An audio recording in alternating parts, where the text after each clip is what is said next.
ಇನ್ನೊಬ್ಬರಿಗೋಸ್ಕರ ನಾವು ಬದುಕೋದು, ಇನ್ನೊಬ್ಬರ ಮುಖೋಲ್ಲಾಸಕ್ಕೋಸ್ಕರ ನಾವು ಮಾಡದೇ ಇದ್ದ ಪ್ರಯತ್ನಗಳೇ ಇಲ್ಲ. ಎಲ್ಲ ಸಾಮರ್ಥ್ಯ ಇದೆ, ಯಾಕೆಂದರೆ ಇನ್ನೊಬ್ಬರನ್ನು ವೆಚ್ಚಿಸ್ಲಿಕ್ಕೆ ಹೋಗ್ಲಿಕ್ಕೆ ಎಂಥದ್ದೂ ಇಲ್ಲ. ಆದರೆ ಒಂದು ಬಹಳ ದೊಡ್ಡ ಒಂದು ಭ್ರಾಂತಿ ಕವಿದಿದೆ. ಲೋಕದ ದಾಸರಾಗಿದ್ದೇವೆ. ಕನಕದಾಸರು ಹಾಗೆ ಇದ್ದರು, ಪುರಂದರದಾಸರು ಹಾಗೆ ಇದ್ದರು, ಬಹಳ ಜಿಪುಣಾಗ್ರೇಸರಾಗಿದ್ದರು. ಆದರೆ ಪೂರ್ತಿ ಇದಕ್ಕಿಂತ ಬೇರೆ ಆಗಿರತಕ್ಕ ಒಂದು ಸಂಗತಿ ಇದೆ ಅಂತ ಆ ಜೀವನ್ಮರಣದ ಹೋರಾಟದ ಘಟ್ಟದಲ್ಲಿ ಅವರಿಗೆ ತಿಳಿದದ್ರಿಂದ, ಅದು ಅವರ ಅರಿವಿನ ಭಾಗವಾದದ್ರಿಂದ, ಕೃತಕವಾದದ್ದಲ್ಲ, ಅದು ಯಾರೋ ಹೇಳಿಕೊಟ್ಟದ್ದಲ್ಲ, ಅದು ಅನುಭವದಿಂದ ಉಂಟಾದದ್ದರಿಂದ ವ್ಯಕ್ತಿತ್ವವೇ ಬದಲಾಯಿತು. ವ್ಯಕ್ತಿತ್ವ ಬದಲಾಗುವುದು ಅಂದರೆ ನಡೆ ಮತ್ತು ನುಡಿ ಬದಲಾಗುವುದು. ಮತ್ತು ಅವರನ್ನು ಯಾರೂ ಕೂಡ ಈಗ ಎಲ್ಲರೂ ಹೇಳ್ತೇವೆ ನಾವು ತಮ್ಮವರು, ಅವರು ನಮ್ಮವರು ಅಂತ. ಕನಕದಾಸರನ್ನು ನಮ್ಮವರು ಅಂತ ಹೇಳಲಿಕ್ಕೆ ಸ್ವಲ್ಪ ಧೈರ್ಯ ಬೇಕು, ತುಂಬ ಧೈರ್ಯ ಬೇಕು. ನಮಗೆ ಹೇಳೋದು ಬಹಳ ಸುಲಭ, ಜಯಂತಿ ಮಾಡೋದು ಅದಕ್ಕಿಂತ ಹೆಚ್ಚು ಸುಲಭ. ಆದರೆ ಏನು ಅಂದರೆ ನಮ್ಮವರು ಅಂತ ಕುಲವೆನ್ನುತಿಹರು. ಆದರೆ ಇದೇನು ಅಂತ ಹೇಳಿ ಇಡೀ ನಾವು ಯಾವ ರೀತಿಯ ಮನೋಧರ್ಮದ ಪ್ರಪಂಚವನ್ನು ಕಟ್ಟಿದ್ದೇವೆ ಅದನ್ನು ಧಿಕ್ಕರಿಸತಕ್ಕ ಒಬ್ಬ ಮನುಷ್ಯನನ್ನು ನಮ್ಮವರು ಅಂತ ಹೇಳಬೇಕಾದ್ದು ಹೌದು, ಹೇಳಬೇಕಾದ್ರೆ ಬಹಳ ಧೈರ್ಯ ಬೇಕು. ಏನು ಆಗ್ತಾ ಇದೆ ಅದರ ಕಡೆಗೆ ಒಂದು ಧಿಕ್ಕಾರದ ಹೆಜ್ಜೆ ಇಟ್ಟರೆ ಮಾತ್ರ ಇವರು ನಮ್ಮವರು ಅಂತ ಹೇಳುವುದು ಸಾಧ್ಯ. ಗಾಂಧಿಯನ್ನು ನಮ್ಮವರು ಅಂತ ಹೇಳುವುದು ಸುಲಭದ ಮಾತಲ್ಲ. ಇದು ಪ್ರತಿಯೊಬ್ಬರಿಗೂ ಹೀಗೆ. ಹಾಗೆ ವ್ಯಕ್ತಿತ್ವ ಬದಲಾವಣೆ ಆದಾಗ ನಡೆ ಮತ್ತು ನುಡಿ ಬದಲಾವಣೆ ಆಯಿತು. ನುಡಿ ಬದಲಾವಣೆ ಆಯಿತು, ಅದು ನಮಗೆ ಕಾಣುತ್ತದೆ.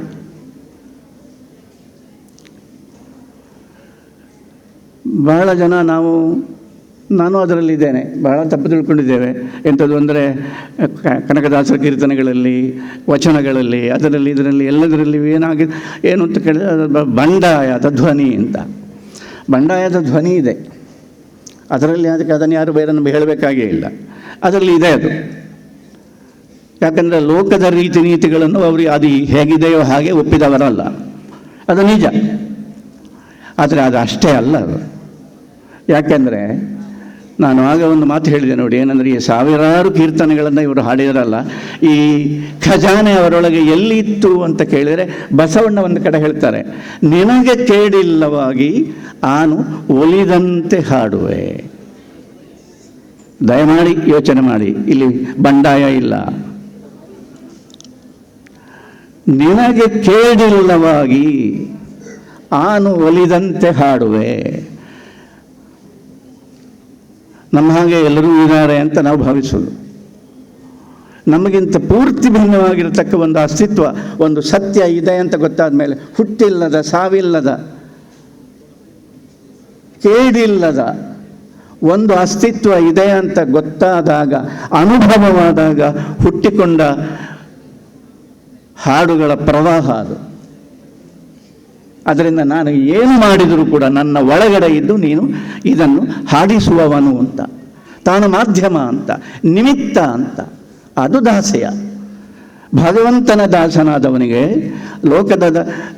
ಲೋಕವನ್ನು ಹೊಗಳ್ತಾ ಎಷ್ಟು ಹಾಡು ಬರೀಲಿಕ್ಕೆ ಸಾಧ್ಯ? ಎಷ್ಟು ಹಾಡು ಸಾಧ್ಯ? ಒಂದು 4 ಬರೆದು ಹಾಕ್ಬೋದು, ಜ್ಞಾನಪೀಠ ಸಿಕ್ಕುವಲ್ಲಿವರೆಗೆ. ಮತ್ತೇನು ಗೊತ್ತಾಗ್ತದೆ ನಮಗೆ? ಅದು ಏನಂದರೆ ಇದರಲ್ಲಿ ಏನೋ ಒಂದು ಕೃತಕತೆ ಇದೆ, ಇದರಲ್ಲಿ ಏನೋ ಒಂದು ಚಾಣಾಕ್ಷತೆ ಇದೆ, ಮ್ಯಾನಿಪ್ಯುಲೇಷನ್ ಇದೆ. ಇದು ನಿಜವಾಗಿ ನನ್ನ ಅಂತರಂಗದ ಮಾತಲ್ಲ. ನಿಜವಾಗಿ ಅಂತರಂಗದ ಮಾತನ್ನು ಒಬ್ಬ ಮನುಷ್ಯ ಮಾತಾಡಬೇಕಾದರೆ ದೈವಾನುಗ್ರಹ ಬೇಕು ಅಂತ ನಮಗೆ ಗೊತ್ತಾಗುವುದು ಅದು ಬರೀ ನಮ್ಮ ಪ್ರಯತ್ನದಿಂದ, ಬಹಳ ಬೌದ್ಧಿಕವಾದ ಸೂಕ್ಷ್ಮತೆಯಿಂದ ಇತ್ಯಾದಿ, ಅಥವಾ ಅದು ಯಾವುದರಿಂದಲೂ ಅಲ್ಲ. ನಿಜವಾಗಿ ನಮ್ಮ ಒಂದು ಮಾತು ಹುಟ್ಟಬೇಕಾದರೆ ಅದಕ್ಕೆ ಭಗವದ್ ಅನುಗ್ರಹ ಬೇಕು. ಆದ್ದರಿಂದ ಇವರು ದಾಸ ಅಂತ ಹೇಳಿಕೊಳ್ಳುವುದಕ್ಕೆ ಮೊದಲು ದಾಸನ ಮಾಡಿಕೊಯನ್ನ ಅಂತ ಹೇಳಿದರು. ನಾನು ದಾಸ ಅಂತ ಹೇಳುವುದು ಒಂದು ಅಹಂಕಾರವೇ, ದಾಸೋಹಂ ಅಂತ ಹೇಳುವುದು ಒಂದು ಅಹಂಕಾರವೇ, ಅದು ಒಂದು ಭಾರವೇ. ದೇವರ ಕಿವಿಗೆ ಕೇಳಬೇಕಾಗಿದ್ದರೆ ಅದು ಆ ಮಾತು ಕೂಡ ಭಾರವೇ. ಆದ್ದರಿಂದ ದೇವರ ಕಿವಿ ನಿಜವಾಗಿ ಅರಳುವಂತೆ ಕೇಳಬೇಕಾಗಿದ್ದರೆ ನೀನು ನನ್ನನ್ನು ನಿನ್ನ ದಾಸನನ್ನಾಗಿ ಮಾಡಿಕೊ, ನಾನು ಏನೂ ಅಲ್ಲ. ಇದು ಹೊಸ ನುಡಿಕಟ್ಟಿಗೆ ಪ್ರೇರಕವಾದದ್ದು ಕನ್ನಡದಲ್ಲಿ ದಾಖಲೆ ಆಗಿದೆ. ಉಳಿದ ಭಾಷೆಗಳಲ್ಲಿ ಎಷ್ಟರ ಮಟ್ಟಿಗೆ ಇದು ಹೀಗಿದೆ. ವಚನ ಸಾಹಿತ್ಯ ಅಂದರೆ ಅನರ್ಘ್ಯ, ದಾಸ ಸಾಹಿತ್ಯ ಅಂದರೆ. ಆಮೇಲೆ ಆ ಕಾಲದಲ್ಲಿ ಬಂದಂತಹ ಮಹಾಕವಿಗಳು ಕುಮಾರವ್ಯಾಸ, ಮರಿವರು, ಹರಿಹರ ಮುಂತಾದವರು ಕೂಡ ಇವರಿಂದಲೇ ಪ್ರಭಾವಿತರಾದವರು. ಹಾಗಾದರೆ ಇಷ್ಟು ಒಂದು ಪಲ್ಲಟಗೊಂಡ ಜೀವ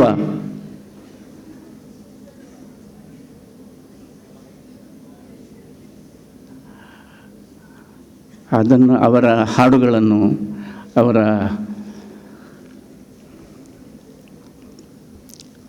ನೋಟವನ್ನು,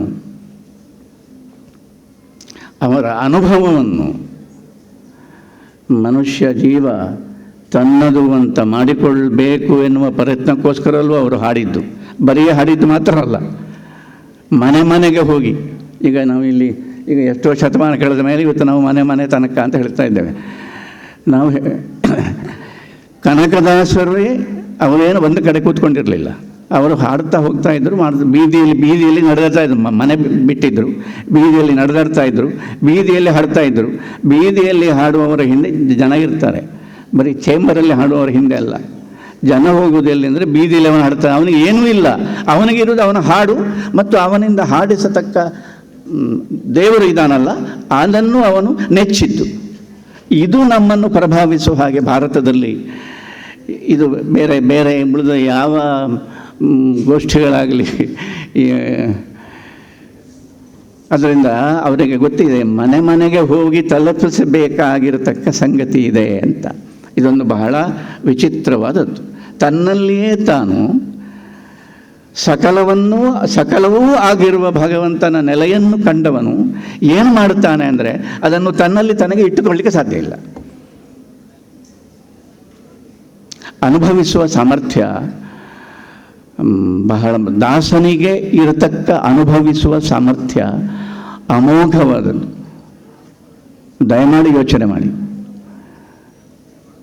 ನಾವು ಸಾಮಾನ್ಯವಾಗಿ ನಾವು ಏನು ಮಾಡ್ತೇವೆ, ಜೀವನ ಅಂತ ಹೇಳಿದ್ರೆ ಅಂದರೆ ಅನುಭವಿಸುವುದು, ಜೀವನಾನುಭವ, ಜೀವನ ಪ್ರೀತಿ, ಜೀವನವನ್ನು ಉತ್ಕಟವಾಗಿರತಕ್ಕ ಸಂಗತಿಗಳನ್ನು ನಾವು ಅನುಭವಿಸಲಾರೆವು. ಉತ್ಕಟವಾದದ್ದನ್ನು ಏನಂದರೆ ಬಹಳ ತೀವ್ರವಾಗಿ ತುಂಬ ಸಂತೋಷ ಆಯಿತು. ತುಂಬ ಸಂತೋಷ ಅಂದರೆ ತಡ್ಕೊಳ್ಳಿಕ್ಕೆ ಸಾಧ್ಯ ಆಗುವಷ್ಟು ಮಾತ್ರ ಆಗಬೇಕು, ಅದಕ್ಕಿಂತ ಹೆಚ್ಚಾದರೆ ಇನ್ನೇನೋ ಒಂದಾಗ್ತದೆ. ತಡ್ಕೊಳ್ಳಿಕ್ಕೆ ಸಾಧ್ಯ. ದೇಹ ಮತ್ತು ಮನಸ್ಸಿಗೆ ಅನುಭವದ ಸಾಮರ್ಥ್ಯ ಬಹಳ ಕಡಿಮೆ ಇದೆ. ಆಧುನಿಕವಾಗ್ತಾ ಹೋದಂತೆಯೇ ಈ ಸಾಮರ್ಥ್ಯ ಇನ್ನಷ್ಟು ಕಮ್ಮಿ ಆಗ್ತಾ ಹೋಗ್ತದೆ. ಎಲ್ಲ ಸೌಲಭ್ಯಗಳು ಎಲ್ಲವೂ ಇದ್ದರೆ ಮಾತ್ರ, ಮನೆಯಲ್ಲಿದ್ದ ಹಾಗೆ ಬೇರೆ ಕಡೆ ಇದ್ದರೆ ಮಾತ್ರ ನಮಗೆ ನಾಲ್ಕು ಮಾತಾಡಲಿಕ್ಕೆ ಸಾಧ್ಯ, ಬದುಕಲಿಕ್ಕೆ ಸಾಧ್ಯ ಅಂತ ಹೇಳಿ, ಆದರೆ ಅದು ಬದುಕೇ ಅಲ್ಲ. ಅದು ಸೌಲಭ್ಯಗಳು ಹೆಚ್ಚಾದ ಹಾಗೆ, ಸೌಕರ್ಯಗಳು ಹೆಚ್ಚಾದ ಹಾಗೆ, ಹೆಚ್ಚಾಗಬಾರದು ಅಂತ ನಾನು ಹೇಳ್ತಾ ಇಲ್ಲ, ತಪ್ಪು ತಿಳ್ಕೊಳ್ಬೇಡಿ. ನಾಗರಿಕತೆಯ ದಾರಿ ಯಾವ ಕಡೆ ಉಂಟು ಅಂದರೆ ಪ್ರತಿಯೊಂದು ಸೌಕರ್ಯ, ಸಾಮಗ್ರಿ, ಮಾರ್ಕೆಟಿಂಗ್ ಇದಾಗ್ತಾ ಇದೆ. ಅಂದರೆ ಏನು, ಅದಿಲ್ಲದೆ ನಾವು ಬದುಕಲಾರೆವು. ಅದಿಲ್ಲದೆ ಬದುಕಲಾರೆವು ಅಂದರೆ ಏನು, ಅನುಭವಿಸುವ ಸಾಮರ್ಥ್ಯ ಕಡಿಮೆಯಾಗಿದೆ. ಇದು ಖಂಡಿತ ಇದೆ. ಹಾಗಾದರೆ ಬಹಳ ಉತ್ಕಟವಾಗಿರತಕ್ಕ ಒಂದು ಸಂಗತಿಯನ್ನು ಅನುಭವಿಸಬೇಕಾಗಿದ್ದರೆ ಮನುಷ್ಯ ಏನಾಗಬೇಕು? ನಾನು ಅನುಭವಿಸ್ತಾ ಇದ್ದೇನೆ, ನಾನು ಉಳಿದವರಿಗೆ ಚೆನ್ನಾಗಿದ್ದೇನೆ ಅಥವಾ ಅವರಿಗೆ ಸರಿಸಾಟಿಯಾಗಿದ್ದೇನೆ ಎನ್ನುವ ಹಮ್ಮನ್ನು ಬಿಟ್ಟಾಗ ಮಾತ್ರ ದಾಸ್ಯ ಮನೋಧರ್ಮಕ್ಕೆ ಇರತಕ್ಕ ಅನುಭವ ಸಾಮರ್ಥ್ಯ ಅಗಾಧವಾದದ್ದು. ಅತ್ಯಂತ ಉತ್ಕಟವಾಗಿರತಕ್ಕ ಸಂಗತಿಯನ್ನು ದಾಸ್ಯ ಅನುಭವಿಸಬಲ್ಲದು. ಒಂದು ಮಾತು ಹೇಳಿದರೆ ತಪ್ಪು ತಿಳ್ಕೊಳ್ಬೇಡಿ, ಗಂಡಸರಿಗಿಂತ ಹೆಂಗಸರಿಗೆ ಈ ಅನುಭವಿಸುವ ಸಾಮರ್ಥ್ಯ ಹೆಚ್ಚು. ನಾನು ಕಂಡ ಹಾಗೆ ಹೆಚ್ಚು. ಯಾಕೆ ಅಂತ ಹೇಳಿದರೆ ಅವರಲ್ಲಿ ಒಂದು ನಿರಹಂಕಾರ ಇರ್ತದೆ ಅಹಂಕಾರ, ಆದರೆ ಅದಕ್ಕಿಂತ ಗಂಡಸರಷ್ಟು ಇರೋದಿಲ್ಲ. ನಿರಹಂಕಾರ ಇರ್ತದೆ, ತಾಳ್ಮೆ ಇರ್ತದೆ. ಆದದ್ದರಿಂದ ಅನುಭವಿಸುವ ಸಾಮರ್ಥ್ಯ ಹೆಚ್ಚಿರ್ತದೆ. ಎಷ್ಟು ವಿಚಿತ್ರ ಈ ಜೀವನ! ಅನುಭವಿಸುವುದು ಸಾಧ್ಯ ಇಲ್ಲದಿದ್ದರೆ ಜೀವನ ಯಾಕೆ? ಹಾಗಂತ ಉತ್ಕಟವಾಗಿರತಕ್ಕ ಸಂಗತಿಯನ್ನು ಅನುಭವಿಸುವುದು ಸಾಧ್ಯವಾಗದಂತೆ ನಾಗರಿಕತೆಯ ಓಟ ಇದೆ. ಏನು ಮಾಡ್ತೀರಿ? ಬಹಳ ವಿಚಿತ್ರ ಇದೆ. ಅದರಿಂದ ಇದನ್ನು ಮಾಡಲಿಕ್ಕಾಗುವುದಿಲ್ಲ. ಸಂಭವಿಸಿದರೆ ಸಂಭವಿಸಿತು. ಅದು ಕಣಕರಲ್ಲಿ ಸಂಭವಿಸಿತು, ಪುರಂದರದಾಸರಲ್ಲಿ ಸಂಭವಿಸಿತು, ಎಲ್ಲ ಸಂತರಲ್ಲಿಯೂ ಅದು ಸಂಭವಿಸಿದೆ. ಜೀವನ ಅನುಭವ ಅಂತ ಕನಕದಾಸರು ಒಂದು ಸಾರ್ವಕಾಲಿಕ ಶ್ರೇಷ್ಠವಾದ ಕನ್ನಡ ಸಾಹಿತ್ಯದಲ್ಲಿ ಸಾರ್ವಕಾಲಿಕ ಶ್ರೇಷ್ಠ ಒಂದು ಕೀರ್ತನೆ ಇದೆ. ನೀ ಮಾಯೆಯೊಳಗೋ ನಿನ್ನೊಳು ಮಾಯೆಯೋ. ಅದ್ಭುತವಾಗಿದೆ ಅದು. ಅದರಲ್ಲಿ ಅಲ್ಲಿ ಆಗ ಹಾಕಿದ್ರು, ಈಗ ಅದನ್ನು ತೆಗೆದ್ರು ಏನು. ಇಲ್ಲಿ ಇದೆ, ಬಯಲೊಳಗೆ ಆಲಯವು, ಆಲಯದೊಳಗೆ ಬಯಲು, ಆಲಯವೆರಡು, ಬಯಲು ಆಲಯವೆರಡು, ನಯನದೊಳಗೋ, ನಯನ ಬುದ್ಧಿಯ ಒಳಗೋ, ಬುದ್ಧಿ ನಯನದ ಒಳಗೋ, ನಯನ ಬುದ್ಧಿಗಳೆರಡು ನಿನ್ನೊಳಗೋ ಹರಿ. ಈ ಬಯಲು ಎನ್ನುವ ಪದ ಉಂಟಲ್ಲ, ದಯಮಾಡಿ ಯೋಚನೆ ಮಾಡಿ. ಇದು ವಚನ ಸಾಹಿತ್ಯದ ಸಂದರ್ಭದಲ್ಲಿ ಕನ್ನಡದ ಸಂವೇದನೆಯ ಭಾಗವಾದ ಒಂದು ಅಪೂರ್ವವಾದ ಪದ. ಬಯಲು ಅಂತ. ಬಯಲಾಯಿತು ಅಂತ. ಮನೆ ಅಲ್ಲ, ಮನೆ ಅಂತ ಹೇಳಲಿಲ್ಲ, ಗೃಹಸ್ಥರಿಗೆ ಸ್ವಲ್ಪ ಬಿಸಿ ಆಗ್ಬೋದು. ಬಯಲು ಅಂತ ಹೇಳಿದರು. ಜೀವನದ ಸತ್ಯ ಅಂದರೆ ಅದೇ ಅರ್ಥ ಆಗಬೇಕಾಗಿದೆ. ಅಂದರೆ ಓಪನ್ ಆಗು ಅಂತ, ಮುಕ್ತನಾಗು ಅಂತ, ವಿಮೋಚಿತನಾಗು ಅಂತ, ಕಳೆದುಕೋ ಅಂತ, ಕಳಚಿಕೋ ಅಂತ. ಪ್ರಜ್ಞೆಗೆ ಎಲ್ಲ ಆವರಣಗಳು ಸೇರಿದ್ದಾವೆ, ಬಿದ್ದಿದ್ದಾವೆ. ಆ ಆವರಣಗಳಿಂದ ಪಾರಾದರೆ ಅಲ್ಲಿ ಬಯಲಿದೆ ಅಂತ. ಬಹಳ ಅದ್ಭುತವಾಗಿರತಕ್ಕಂಥ ಪದ ಅದು. ಕನಕದಾಸರು ಆ ಪದವನ್ನು ತೆಕ್ಕೊಂಡು ಬಯಲನ್ನು ಅನುಭವಿಸುವುದು ಹೇಗೆ, ಇಂದ್ರಿಯ ಪ್ರಪಂಚದಲ್ಲಿ, ನಮ್ಮೊಳಗೆ, ನಮ್ಮ ದೇಹದಲ್ಲಿ, ನಮ್ಮ ಮನಸ್ಸಿನಲ್ಲಿ ಅನುಭವಿಸುವುದು ಹೇಗೆ ಎನ್ನುವುದನ್ನು ವಿವರವಾಗಿ ಹೇಳಿ.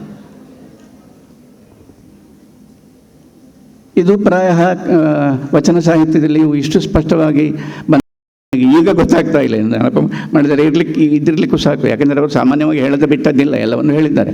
ಅನುಭವ, ಸವಿಯು ಸಕ್ಕರೆಯೊಳಗೋ, ಸಕ್ಕರೆಯು ಸವಿಯೊಳಗೋ, ಸವಿಯು ಸಕ್ಕರೆ ಎರಡು ಜಿಹ್ವೆಯೊಳಗೋ, ಜಿಹ್ವೆ ಬುದ್ಧಿಯ ಒಳಗೋ, ಜಿಹ್ವೆ ಮನಸ್ಸಿನ ಒಳಗೋ, ಮನಸ್ಸು ಜಿಹ್ವೆಯ ಒಳಗೋ, ಮನಸ್ಸು ಜಿಹ್ವೆಗಳೆರಡು ನಿನ್ನೊಳಗೋ ಹರಿ.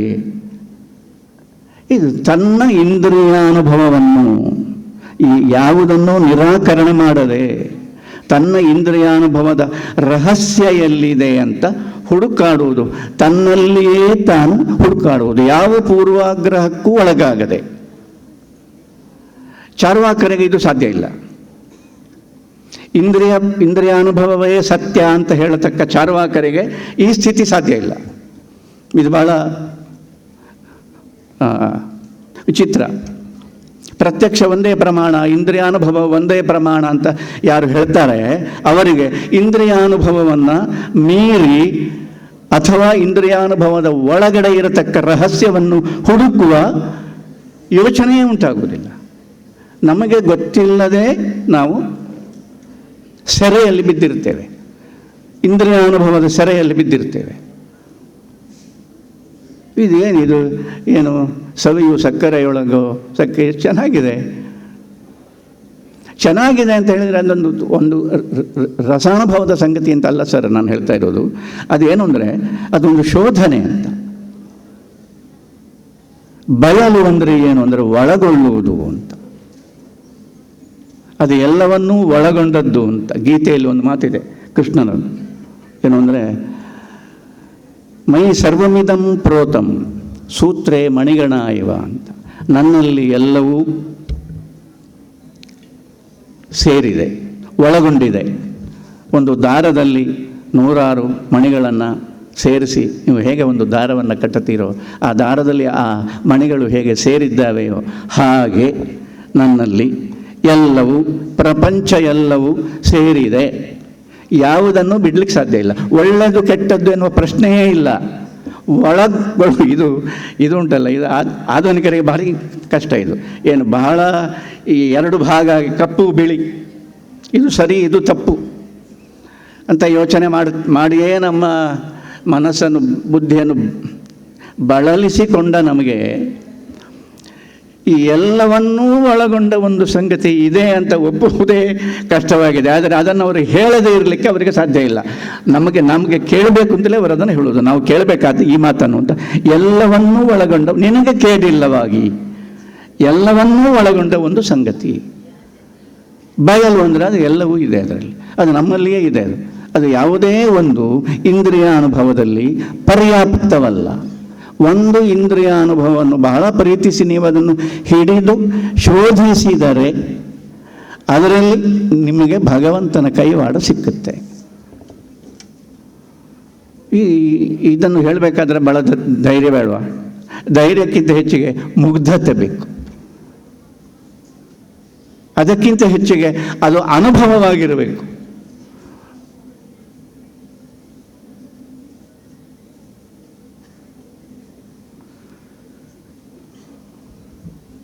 ನಮ್ಮ ಎಲ್ಲ ಸಂತರು ಕೂಡ ಈ ಒಳಗೊಳ್ಳುವ ಒಂದು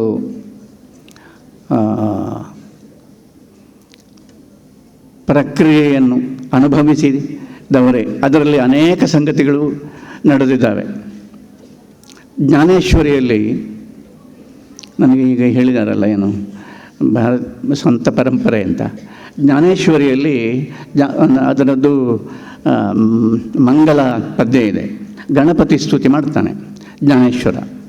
ಗಣಪತಿ ಸ್ತುತಿ ಮಾಡುವಾಗ ಹೇಗೆ ಹೇಳ್ತಾನೆಂದರೆ, ಅವನ ದೈವವಾಗಿರುವ ಗಣಪತಿಯನ್ನು ಸ್ತುತಿ ಮಾಡ್ತಾನೆ. ಸ್ತುತಿ ಮಾಡುವಾಗ ಆ ಒಂದು ಚಿತ್ರ, ಗಣಪತಿಯ ಒಂದು ಚಿತ್ರ ಹೇಳ್ತಾನೆ. ಅದರಲ್ಲಿ ಎಲ್ಲವೂ ಇದೆ ಅಂತ ಹೇಳ್ತಾನೆ.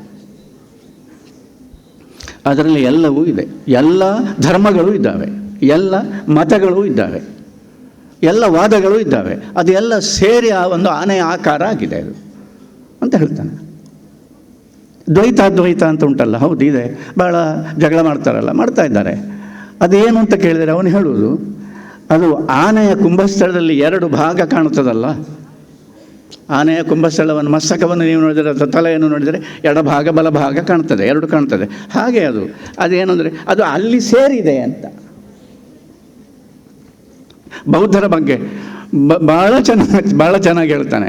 ಅದು ಬೌದ್ಧ ಧರ್ಮ ಅಂದರೆ ಅದು ವೈದಿಕ ಅಲ್ಲ, ಸರಿ, ಅದು ವೇದ ಪ್ರಮಾಣವನ್ನು ಒಪ್ಪುವುದಿಲ್ಲ, ಸರಿ, ಬೇಡ.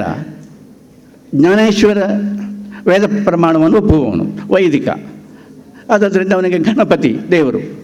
ಅವನು ಏನು ಹೇಳಿದ, ಅದು ಬೌದ್ಧ ಧರ್ಮ ಹೇಗೆಂದರೆ, ಗಣಪತಿಯ ತನ್ನದೇ ಹಲ್ಲನ್ನು ಮುರಿದು ತನ್ನ ಕೈಯಲ್ಲಿ ಇಟ್ಟುಕೊಂಡಿದ್ದಾನಲ್ಲ ಗಣಪತಿ, ಆ ಹಲ್ಲದು ಅಂತ.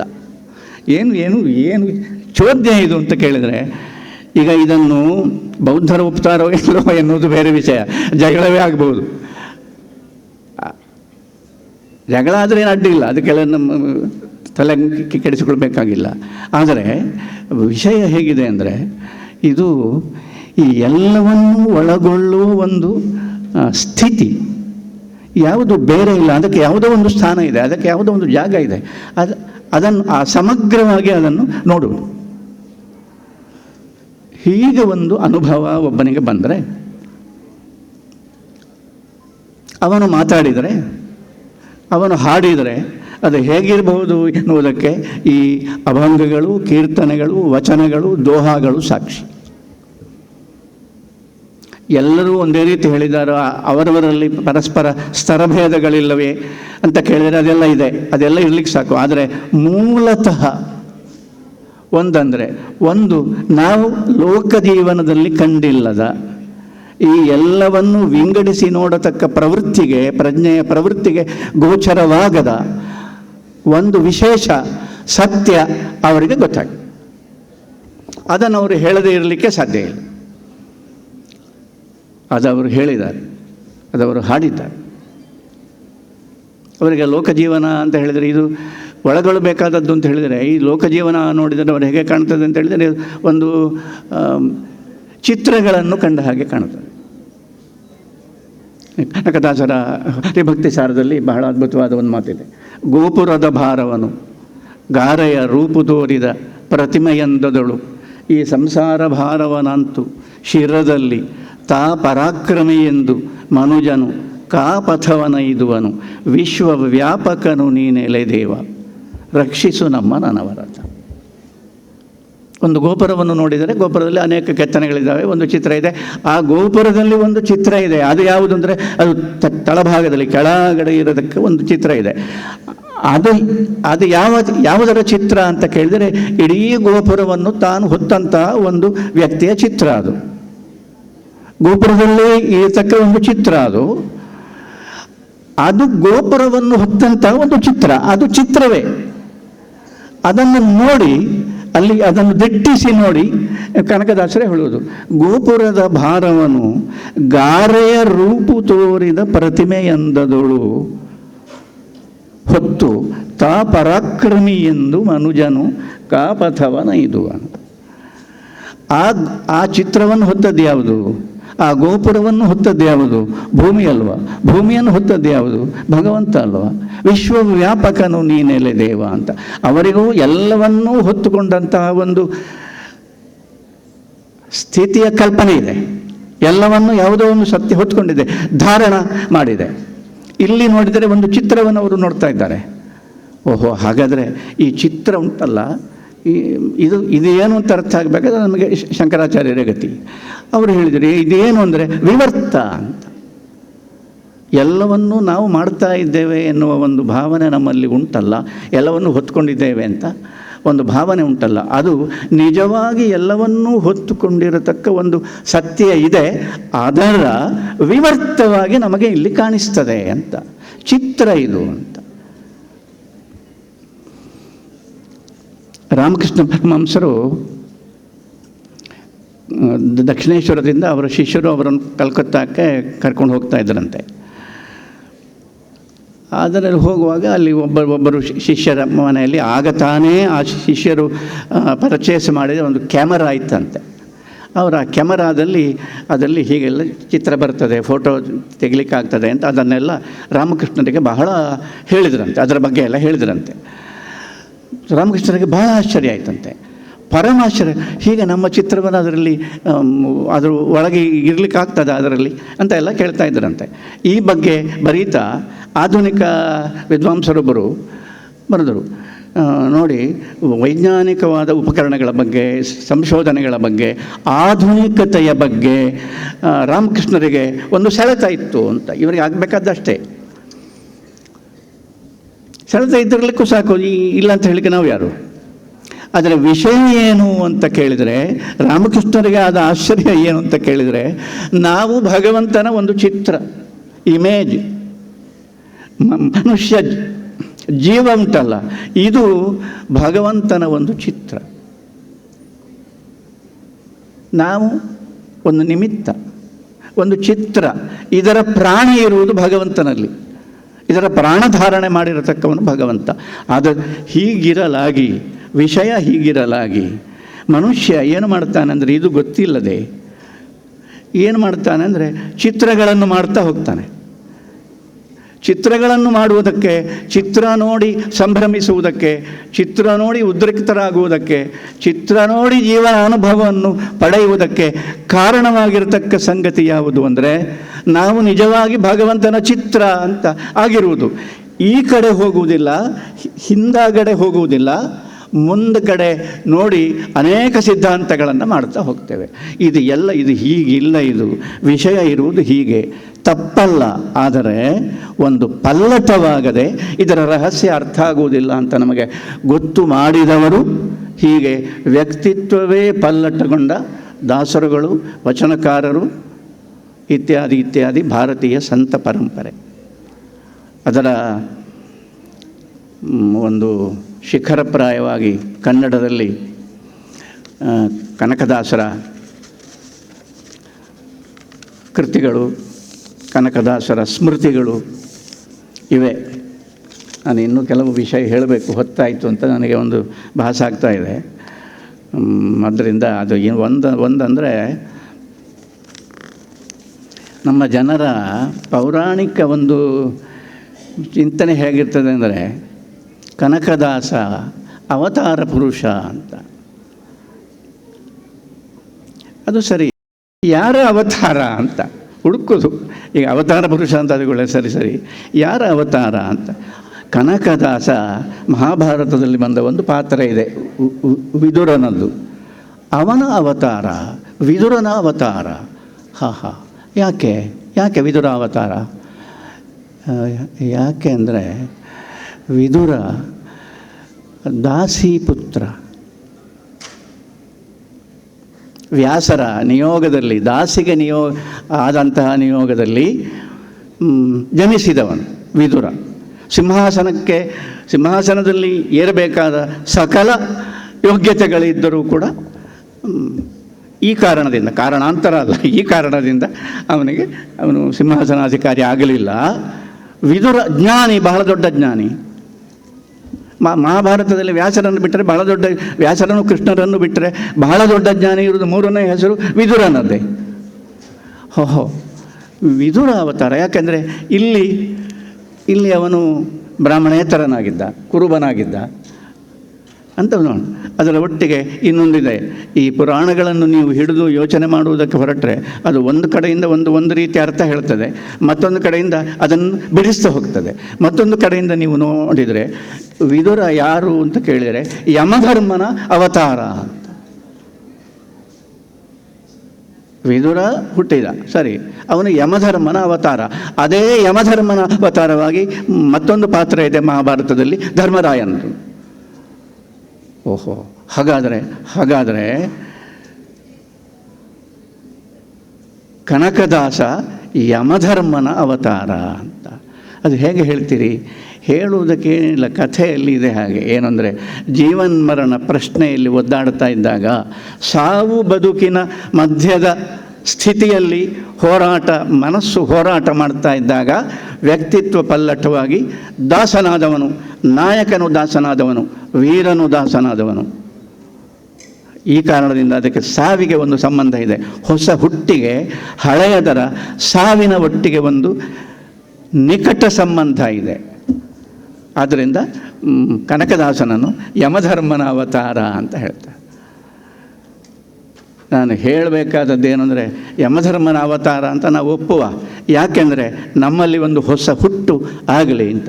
ನಮಸ್ತೆ. ಉದ್ಯೋಗಪೂರ್ಣ ಮಾತುಗಳಿಗೆ ಧನ್ಯವಾದಗಳು ಸರ್. ಇನ್ನು ಮುಂದೆ ಕನ್ನಡ ಅನುಭವ ಪರಂಪರೆ ಮತ್ತು ಕನಕ ಎನ್ನುವ ವಿಷಯದ ಕುರಿತ ಹಾಗೆ ವ್ಯಾಖ್ಯಾನ ವಿಶ್ಲೇಷಣಕಾರರಾಗಿರುವ ಶ್ರೀ ಎಂ.ಆರ್. ಸತ್ಯನಾರಾಯಣ ಸರ್ ಅವರು ಮಾತಾಡಲಿಕ್ಕಿದ್ದಾರೆ. ಇದಕ್ಕಿಂತ ಪೂರ್ವದಲ್ಲಿ ಎಂ.ಆರ್. ಸತ್ಯನಾರಾಯಣ ಸರ್ ಅವರ ಕೃತಿಗಳನ್ನು ಕನಕದಾಸ ಸಂಶೋಧನಾ ಕೇಂದ್ರ ಮಂಗಳೂರು ವಿಶ್ವವಿದ್ಯಾನಿಲಯದ ಗ್ರಂಥಾಲಯಕ್ಕೆ ಅವರು ಕೊಡುಗೆಯಾಗಿ ನೀಡ್ತಾ ಇದ್ದಾರೆ. ಕನಕದಾಸ ಸಂಶೋಧನಾ ಕೇಂದ್ರದ ಸಂಯೋಜಕರಾದ ಡಾಕ್ಟರ್ ಧನಂಜಯ ಕುಂಬ್ಳೆ ಸರ್ ಅವರು ಈ ಕೃತಿಗಳನ್ನು ಸ್ವೀಕರಿಸಬೇಕೆಂದು ಕೇಳಿಕೊಳ್ತಾ ಇದ್ದೇನೆ. ಎಂ.ಆರ್. ಸತ್ಯನಾರಾಯಣ ಸರ್ ಅವರ ಭಾರತೀಯ ಸಂವಿಧಾನ ಹಾಗೂ ವಿಶ್ವಮಾನವ ಹಕ್ಕುಗಳ ಘೋಷಣೆಗಳು ಕನಕದಾಸರ ಚಿಂತನೆಯ ಹೊನಲು ಎನ್ನುವ ಕೃತಿ, ಶ್ರೀ ಚಂಡಿ ಸಪ್ತಶತಿ ಚಿಂತನೆ ಒಂದು ಕೃತಿ, ಕನಕದಾಸರ ಮೋಹನ ತರಂಗಿಣಿ ಸಂಪುಟ 1, 2 ಮತ್ತು 3, ಕನಕದಾಸರ ಶ್ರೀ ಹರಿಭಕ್ತಿ ಸಾರ ವ್ಯಾಖ್ಯಾನ ಮತ್ತು ವಿಶ್ಲೇಷಣೆ ಕೃತಿಗಳನ್ನು ಕನಕದಾಸ ಸಂಶೋಧನಾ ಕೇಂದ್ರದ ಗ್ರಂಥಾಲಯಕ್ಕೆ ಕೊಡುಗೆ ನೀಡ್ತಾ ಇದ್ದಾರೆ. ಎಂ.ಆರ್. ಸತ್ಯನಾರಾಯಣ ಸರ್ ಅವರು ಮೂಲತಃ ದಕ್ಷಿಣ ಕನ್ನಡದವರು. ಉಡುಪಿ ಮಾರ್ಪಳ್ಳಿಯ ರಾಮರಾಯರು ಮತ್ತು ಕಾಪುವಿನ ಸರಸ್ವತಿಯವರ ಮಗನಾಗಿರುವ ಇವರು 1975ರಿಂದ 87ರವರೆಗೆ ಇಂಗ್ಲಿಷ್ ಅಧ್ಯಾಪನ ವೃತ್ತಿಯಲ್ಲಿದ್ದವರು. ಕೆಎಎಫ್ ಉತ್ತೀರ್ಣರಾಗಿ ಅಧಿಕಾರಿಗಳಾಗಿಯೂ ಅವರು ಸೇವೆ ಸಲ್ಲಿಸಿದವರು. ಪ್ರಸ್ತುತ ವಕೀಲಿ ವೃತ್ತಿಯಲ್ಲಿ ಮುಂದುವರಿತಾ ಇದ್ದಾರೆ. ಹರಿಭಕ್ತಿ ಸಾರಕ್ಕೆ ಸುಮಾರು 1000 ಪುಟಗಳಷ್ಟು ವ್ಯಾಖ್ಯಾನ, ಮೋಹನ ತರಂಗಿಣಿಯ ತರಂಗಿಣಿಗೆ 4,500 ಪುಟಗಳಷ್ಟು ದೀರ್ಘ ವ್ಯಾಖ್ಯಾನ ಮತ್ತು 3 ಸಂಪುಟಗಳ ಪ್ರಕಟಣೆ. ಕಾಗಿನೆಲೆ ಕನಕದಾಸ ಪ್ರಾಧಿಕಾರ ಪ್ರಕಟಿಸಿದ ಭಾರತೀಯ ಸಂವಿಧಾನದಲ್ಲಿ ಕನಕದಾಸ ಚಿಂತನೆಯ ಹೊನಲು ಕೃತಿ. ಕನಕದಾಸರ ಹರಿಭಕ್ತಿ ಸಾರವನ್ನು 98 ರಾಗಗಳಲ್ಲಿ ಹಾಡಿದ ಹಾಡುಗಳಿಗೆ ವ್ಯಾಖ್ಯಾನ. ಶ್ರೀಚಕ್ರದ ಕುರಿತು 2 ಕೃತಿಗಳು. ಕಾನೂನಿನ ಕುರಿತಂತೆ 3,000 ಪುಟಗಳ ದೀರ್ಘ ಸಂಪುಟಗಳನ್ನು ರಚಿಸಿರುವ ಎಂ.ಆರ್. ಸತ್ಯನಾರಾಯಣ ಸರ್ ಅವರು ಕನ್ನಡ ಅನುಭವ ಪರಂಪರೆ ಮತ್ತು ಕನಕ ವಿಷಯದ ಕುರಿತ ಹಾಗೆ ಇನ್ನು ಮುಂದೆ ವಿಚಾರ ಮಂಡಿಸಲಿಕ್ಕಿದ್ದಾರೆ. ಪುರಂ ಜಿ ವೆಂಕಟೇಶ್ ಅವರನ್ನು ನಾನು ರಾಮಚಂದ್ರಾಪುರ ಮಠದ ಸಮಾರಂಭಗಳಲ್ಲಿ ಹೊಟ್ಟೆ ಕಿಚ್ಚಿಂದ ನೋಡ್ತಿದ್ದೆ. ಎಂಥ ಜ್ಞಾನಿ, ಮಾತಾಡಿಸ್ಬೇಕು ಅನ್ನಿಸ್ತಿತ್ತು, ಹೋಗ್ತಿರಲಿಲ್ಲ. ಇವತ್ತು ಅವರ ಅಧ್ಯಕ್ಷತೆಯಲ್ಲಿ ಮಾತಾಡೋಕೆ ನಿಂತಿದ್ದೇನೆ, ನನ್ನ ಸೌಭಾಗ್ಯ. ಈ ವಿಚಾರಗೋಷ್ಠಿಗೆ ಇಟ್ಟಿರೋ 2 ವಿಚಾರಗಳಿದೆಯಲ್ಲ, ಇವರು ಮಹಾಬುದ್ಧಿವಂತರು. ಹೇಗೆ ಮೋಸ ಮಾಡಿದ್ದಾರೆ ಅಂದರೆ, ಒಂದೇ ವಿಚಾರ, ಭಾರತೀಯ ಸಂತ ಪರಂಪರೆ ಮತ್ತು ಕನಕ. ಇನ್ನೊಂದೇನು, ಅನುಭಾವ ಪರಂಪರೆ ಮತ್ತು ಕನಕ. ಈ ಅನುಭಾವ ಅನ್ನೋ ಪದವೇ ಸಂತರದ್ದು. ಈ ಭಾಷೆ ನಿಜಕ್ಕೂ ಕೂಡ ಒಂದು ಸೋಲೋ ಮಾಧ್ಯಮ. ನಾನು ಇಂಗ್ಲೀಷ್ MA ವಿದ್ಯಾರ್ಥಿಯಾಗಿದ್ದಾಗ ಡಾಕ್ಟರ್ UR ಅನಂತಮೂರ್ತಿಯವರು ಒಂದು ಸಲ ಪಾಠ ಮಾಡ್ತಾ ಹೇಳಿದರು, ಕವಿ ಒಂದು ಯುಗದ ಸ್ಪೋಕ್ಸ್ ಪರ್ಸನ್, ಅವನೇ ಮಾತಾಡೋನು, ಅವನ ಮಾತೇ ಶ್ರೇಷ್ಠ ಅಂತ. ಆಮೇಲೆ ಅದೇ ಭಾಷಣ ಮಾಡ್ತಾ ಹೇಳಿದರು ಕ್ಲಾಸ್ನಲ್ಲಿ, ಸಾಲಾರ್ ಜಂಗ್ ಮ್ಯೂಸಿಯಂನಲ್ಲಿ ಒಂದು ಪ್ರತಿಮೆ ಇದೆ, ಮುಸುಕು ತೆಗೆಯೇ ಮಾಯಾಂಗನೆ ಅಂತ. ಇವತ್ತಿನವರೆಗೆ ಆ ಪ್ರತಿಮೆಯ ಸೌಂದರ್ಯವನ್ನು, ಅದರ ಸ್ವಾರಸ್ಯವನ್ನು ವರ್ಣನೆ ಮಾಡಲಿಕ್ಕೆ ಯಾರಿಗೂ ಸಾಧ್ಯ ಆಗಿಲ್ಲ ಅಂತ.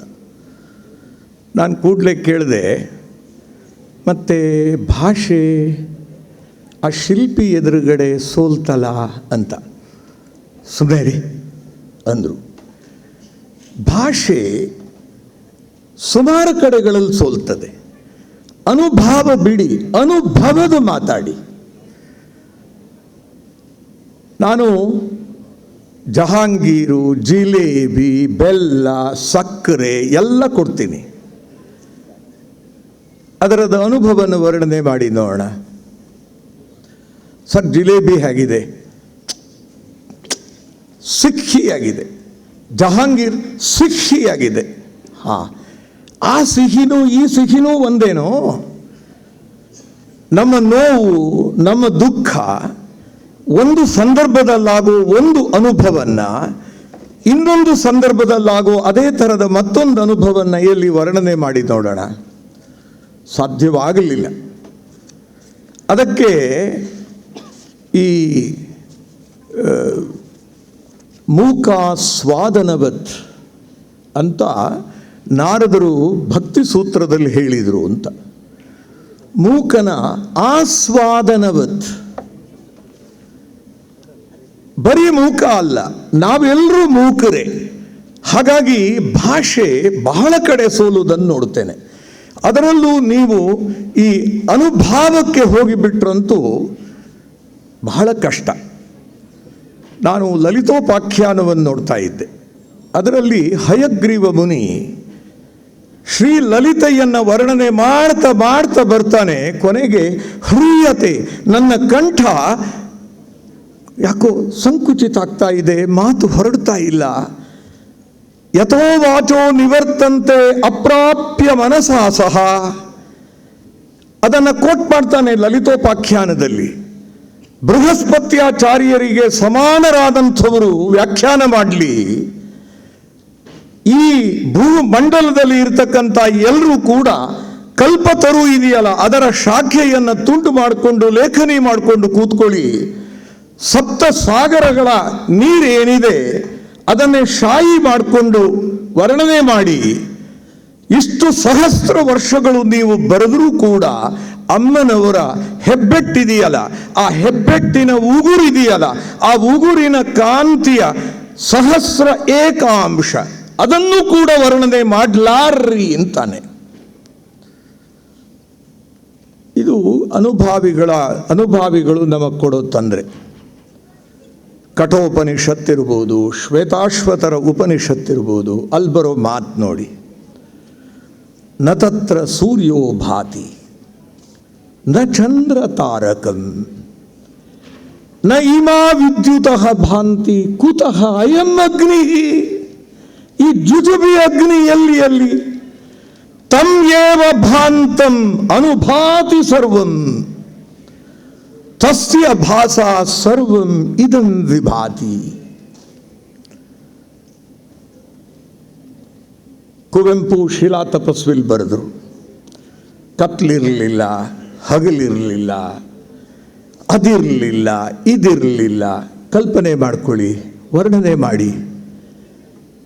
ಈ ಅನುಭಾವಿಗಳು ಕೊಡೋ ತೊಂದರೆ ಯಾಕೆ ಅಂತಂದರೆ, ಇಂದ್ರಿಯ ಗ್ರಾಹ್ಯವಾದಂಥ ಪ್ರಪಂಚವನ್ನೇ ವರ್ಣನೆ ಮಾಡಲಿಕ್ಕೆ ನಾವು ಒದ್ದಾಡ್ತೀವಿ.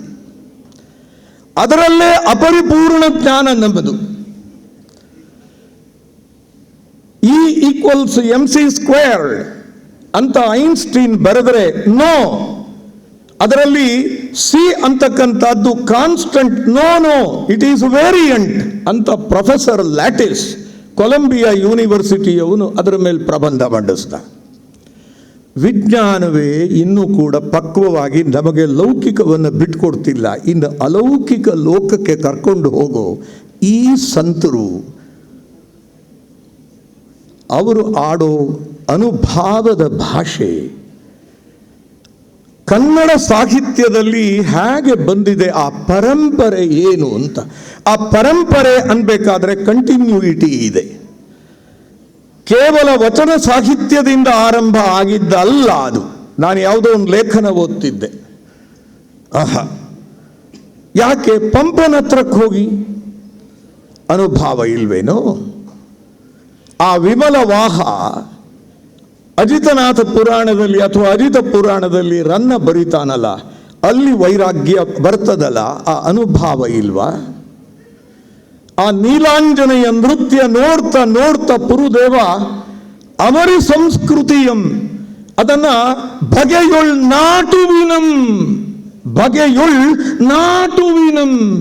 ಎನಗೆ ತೋರಿದಳ್ ಎತ್ತ ಹೊರಟ. ಇದು ಅನುಭಾವ ಅಲ್ವಾ? ವಿಮಲವಾಹ ಕೆನ್ನೆ ಮೇಲೆ ನರೆ ಕೂದಲನ್ನು ನೋಡ್ದ,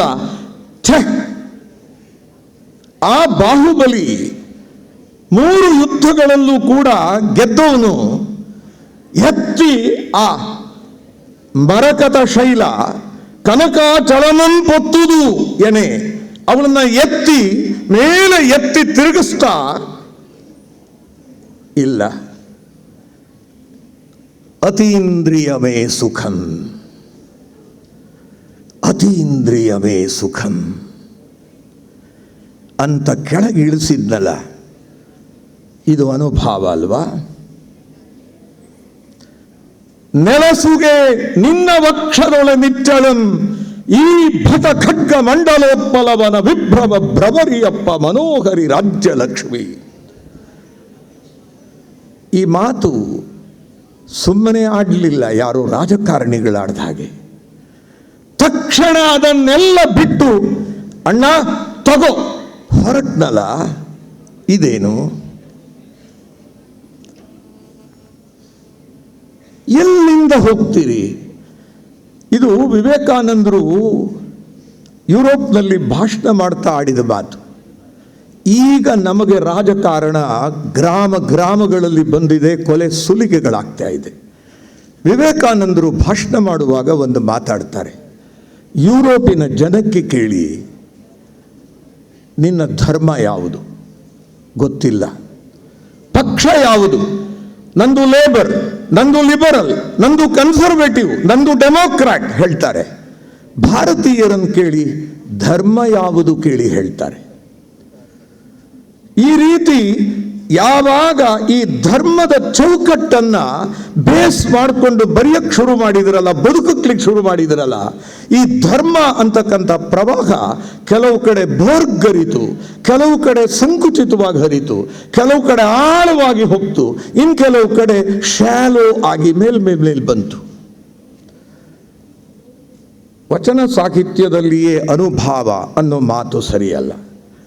ಏನು ಅಂತಂದ್ರೆ ನಿಜ ನಿವಾಸದೊಳಿರಿಸುವುದು ಆತ್ಮವಿದ್ಯೆ ಅಂತಂದ್ರಂತೆ.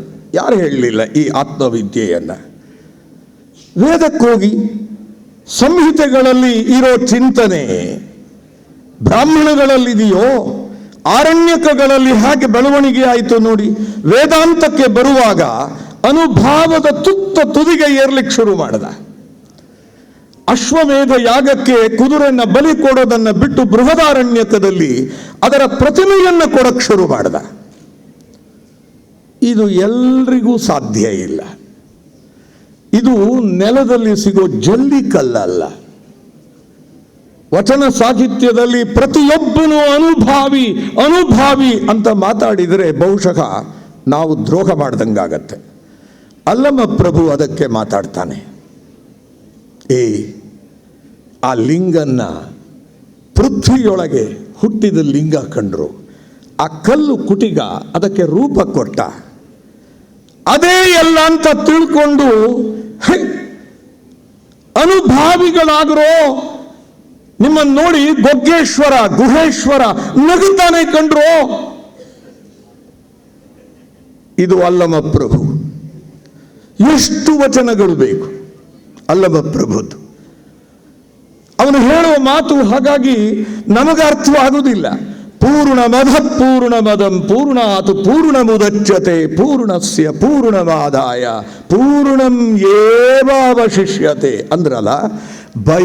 ಬಯಲನೆ ಬಿತ್ತಿ ಬಯಲನೆ ಬೆಳೆದು ಬಯಲಾಗಿ ಬಯಲಾಯಿತಯ್ಯ.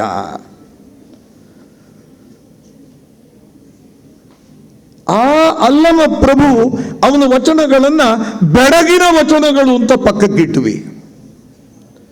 ಸುಲಭವಾಗಿ ಅರ್ಥವಾಗೋ ವಚನಗಳು ಯಾವುದಿದೆ ಅದನ್ನು ಉದಾಹರಿಸೋದು ಕಲ್ತ್ವಿ. ಯಾಕೆ? ನಮ್ಮ ಸ್ತರ ಅದು. ಕಷ್ಟ. GS ಶಿವರುದ್ರಪ್ಪನವರು ಅದಕ್ಕೆ ಹೇಳ್ಕೊಂಡ್ರು, ಎದೆಯ ಭಾವ ಹೊಮ್ಮುವುದಕ್ಕೆ ಭಾಷೆ ಹೊರಟು ಯಾನ. ಭಾಷೆ ಹೊರಟು ಯಾನ. ಹಾಗಾಗಿ ಈ ಅನುಭಾವದ ಭಾಷೆಯಲ್ಲಿ ಮಾತಾಡ್ತಾ ಬಂದಿದ್ದಾರಲ್ಲ ಪರಂಪರೆ. ನೀವು ಯಾರನ್ನು ನೋಡಿ, ಮೋಹನ ತರಂಗಿಣಿಯನ್ನ ಅನೇಕ ಜನ ಶೃಂಗಾರ ಕಾವ್ಯ ಅಂತ ಕರಿತೀರಲ್ಲ, ಎಷ್ಟು ಅಧ್ಯಾತ್ಮ ಇದೆ ಗೊತ್ತಾ? ಬಾಣಾಸುರನ ಹತ್ರಕ್ಕೆ ಹೋಗಿ, ಇವರನ್ನು ಬಿಟ್ಬಿಡಿ, ಈ ಪ್ರದ್ಯುಮ್ನ ಅನಿರುದ್ಧ ಕೃಷ್ಣನ ಮಕ್ಕಳು, ಅವರನ್ನು ಪಕ್ಕಕ್ಕಿಡಿ. ಆ ಬಾಣಾಸುರನ ಹತ್ರಕ್ಕೆ ಹೋಗಿ, ಬಾಣ ರಾವಣ ಚಂಡೀಶ ನಂದಿ ಭೃಂಗಿ ರಿಟಾದಯ ಅಂತೆಲ್ಲ ನಾವು ಏನು ಹೇಳ್ತೇವಲ್ಲ ನೈವೇದ್ಯ ಕೊಟ್ಟು ಬಲಿ ಇಡೋ ಹೊತ್ತಿಗೆ, ಆ ಬಾಣಾಸುರ ಯಾಕೆ ಗಣವಾದ? ಕನಕದಾಸರ ಕಣ್ಣಲ್ಲಿ ನೋಡಿ ಬಾಣಾಸುರನ ಶಿವಪೂಜೆ 21ನೆಯ ಸಂಧಿ ಗಮನಿಸಿ. ಆ ರಾತ್ರಿ ಬರ್ತಾನೆ, ತನ್ನ ದಿನನಿತ್ಯದ ಆ ಬಿಸಿ ಶೆಡ್ಯೂಲ್ ಅಂತೇವಲ್ಲ ಅದನ್ನು ಮುಗಿಸಿ ಅವನು ಬರ್ತಾನಲ್ಲ. ಆ ದೇವರ ಇದಕ್ಕೆ ಗುಡಿಗೆ ಬಂದಾಗ ಪೂಜೆ ಮಾಡೋದನ್ನ ಕನಕರು ವರ್ಣಿಸ್ತಾರೆ. ಅನುಭಾವ ಇದೆ ಅದರಲ್ಲಿ. ಹೃದಯ ಕಮಲ ಮಧ್ಯೆ ಸೂರ್ಯ ಬಿಂಬಾಸನಸ್ಥಂ ಸಕಲ ಭುವನ ಬೀಜಂ ಸೃಷ್ಟಿ ಸಂಹಾರ ಹೇತುಂ ಎಲ್ಲ ಹೇಳ್ತೇವಲ್ಲ. ತ್ಯಜೇತ ಅಜ್ಞಾನ ನಿರ್ಮಾಲ್ಯಂ ಸಹ ಅಹಂಭಾವೇನ ಪೂಜಯೇತ್ ಅಂತ ನಮಗೇನು ಇನ್ಸ್ಟ್ರಕ್ಷನ್ ಕೊಡ್ತಾರಲ್ಲ ನಿತ್ಯ ಪೂಜೆಗೆ, ಬಾಣಾಸುರ ಅದನ್ನು ಮಾಡ್ತಾನೆ. ತಾಯಿಯುಳ್ಳೋಡೆ ನಿನಗೆ ತಾಯಿ ಇರೋ ಹಂಗೆ ಕಾಣೆ ಕಣೋ ಶಿವ ಹರ. ತಾಯಿ ಇದ್ದಿದ್ದ ಇಲ್ದಿದ್ರೆ ಈ ನಿನ್ ತಲೆ ಕೂದಲು ಯಾಕೆ ಹಿಂಗೆ ಸಿಕ್ಕಾಗಿರ್ತಿತ್ತು? ಸ್ನಾನ ಯಾಕೆ ಮಾಡಿಸ್ಲಿಲ್ಲ? ತಾಯಿ ಇದ್ರೆ ಮಾಡಿಸ್ತಿದ್ಲು. ತಲೆ ಯಾಕೆ ಹಿಂಗೆ ಸಿಕ್ಕಾಗಿದೆ? ಛೇ ಛೇ ಅಂತಾನೆ. ಮಡದಿಯರುಳ್ಳೋಡೆ ಅವರು ಈ ಸಿಕ್ಕನ್ನು ಬಿಡಿಸ್ತಿದ್ರು ಅಂತಾನೆ. ಶಿವ ಇದಾನಲ್ಲ, ದೃಷ್ಟಿಸಿ ನೋಡೆ, ಸರಿಯಾಗಿ ನೋಡಿದರೆ ಬ್ರಹ್ಮಾಂಡವನ್ನೇ ವ್ಯಾಪಿಸಿರ್ತಕ್ಕಂತಹ ನೀನು ನನ್ನ ಕೈಯಲ್ಲಿ ಬಂದಿದೆಯಲ್ಲಪ್ಪ ಅಂತ ಪ್ರೀತಿಯಿಂದ ಮಾತಾಡಿಸ್ತಾನೆ. 14 ಕೋಟಿ ಇದೆಯಲ್ಲ, ಹಸಿವರಿತು ತಾಯಿ ತನ್ನ ಶಿಶುವಿಗೆ ಹೊಸದು ಬಲೆ ಕೊಡುವಂತೆ ನೀ ಪೋಷಿಸದೆ ಬೇರೆ ಇನ್ನಾರು ಪೋಷಕರಾಗಿ ಸಲಹುವರು. ಬಸಿರೊಳಗೆ ಬ್ರಹ್ಮಾಂಡ ಕೋಟಿಯ ಪಸರಿಸಿದ ಪರಮಾತ್ಮ ನೀನೆಂದು ಉಸುರುತ್ತಿವೆ ವೇದಗಳು. ನಾನಲ್ಲ, ವೇದಗಳು. ರಕ್ಷಿಸು ನಮ್ಮ ನನವರತ. ಆ ಬಸಿರೊಳಗೆ ಬ್ರಹ್ಮಾಂಡ ಕೋಟಿಯನ್ನ ಇಟ್ಕೊಂಡಿರೋ ಆ ಹರಿಯನ್ನ ಅಲ್ಲಿ ನೋಡಿದ್ರಲ್ಲ, ಈ ಹರನನ್ನ ಇಲ್ಲಿ ನೋಡ್ತಾರೆ. ಏನು ಪೂಜೆ, ಏನು ಪೂಜೆ. ನಂಗೆ ಕೊಟ್ಟಿರೋ 20 ನಿಮಿಷಕ್ಕೆ ನಂಗೆ ನಿಜಕ್ಕೂ ದುಃಖ ಇದೆ. ಆ ಮೋಹನ ತರಂಗಿಣಿಯನ್ನ ಎಷ್ಟು ಪ್ರೀತಿಸಿದೆ ನಾನು ಅಂದರೆ, ಕನಕದಾಸರ ಯೋಗ್ಯತೆ ನಿಜಕ್ಕೂ ಕರೆಕ್ಟಾಗಿ ನೋಡ್ಬೇಕಾ? ಅವರ ಆ ಕಾವ್ಯ ಯೋಗ್ಯತೆ, ಅವರ ಸ್ವಪಜ್ಞತೆ ಎಲ್ಲ ಹೇಳ್ತೀರಲ್ಲ ಕಾವ್ಯ ಮೀಮಾಂಸೆಯಲ್ಲಿ, ಅದನ್ನು ನೋಡಬೇಕು. ಮೋಹನ ತರಂಗಿಣಿಯಲ್ಲಿ ನಿಜಕ್ಕೂ ಅಲ್ಲಿ ಹೆಪ್ಪುಗಟ್ಟಿದೆ. ಅಲ್ಲಿ ವರ್ಣನೆ ಮಾಡ್ತಾ ಬರ್ತಾರೆ. ಅವನ 1000 ಕೈಗಳಿಂದ 1000 ದೀಪಗಳನ್ನು ಎತ್ತಿ ಆ ಹರನ ಮಂಡೆಯ ಮೇಲೆ ತಗೊಂಡು ಹೋಗ್ತಾನಲ್ಲ, ಆಗ ಭಸ್ಮಾಸುರನ ಹಸ್ತದಲ್ಲಿದ್ದಂಥ ಬೆಂಕಿ ನೆನಪಾಯ್ತಂತೆ. ಈಶ್ವರನಿಗೆ ಬೆದರಿದ್ದಂತೆ. ಅಂಜದಿರು, ಅಂಜದಿರು. ಶಿವ ಅಂಜಿದ್ದನ್ನು ನೋಡಿ ಅಂಜದಿರು ಅಂತ ಹೇಳಿ ಅವನನ್ನ ಹಾಗೆ ಕಮಲವನ್ನ ತೆಗೆದು ತಲೆ ಮೇಲೆ ಅಂಜದಿರು ಅಂತ ಅಭಯ ಕೊಟ್ಟಂತೆ. ಅಲ್ಲೊಂದು ಮಾತು ಬರುತ್ತೆ, ನೀನು ನಾನಾಗಿರೆ, ನಾನು ನೀನಾಗಿರೆ. ಇದೇ ಅನುಭವ. ಕನಕರು ಅದನ್ನ ಅವನ ವರ್ಣನೆಯಲ್ಲಿ ಮಾಡ್ತಾರೆ. ಬೇಡ, ಪೂಜಾಗೃಹ ಬಿಟ್ಬಿಡಿ, ಶಯ್ಯಾಗೃಹಕ್ಕೆ ಬನ್ನಿ. One of the most aesthetic scenes you see there. Romantic ಅಲ್ಲ, ಈಸ್ಥೆಟಿಕ್. ವಲ್ಗರ್ ಅಲ್ಲ, ಈಸ್ಥೆಟಿಕ್. ತನ್ನ ಪತ್ನಿಯನ್ನ ಸೊಡರಿನ ಬೆಳಕಿನಲ್ಲಿ ಅವಳ ಕಂಕುಳೆಡೆ ಎಲ್ಲವುದನ್ನು ನೋಡ್ತಾನಲ್ಲ, ಆನಂದಿಸಿದಂಥವನು. ಆದರೆ ನೆನ್ಪಿಟ್ಕೊಳ್ಳಿ, ಅಲ್ಲೊಂದು ಮಾತು ಬರೀತಾರೆ ಕನಕರು. ಈ ರೀತಿ ಸಂಭೋಗ ಕ್ರಿಯೆಯಲ್ಲಿ ನಿರತರಾದಂಥ ಈ ಶಿವ ಭಜಕರು ಬರೀ ಭಜಕರಲ್ಲ, ಅವರು ಅನುಭಾವಿಗಳು. ಯಾಕೆ ಅಂದರೆ ಅವರ ಸಂಭೋಗ ಕ್ರಿಯೆಯನ್ನ ಶಿವಾರ್ಪಣವೆಂದು,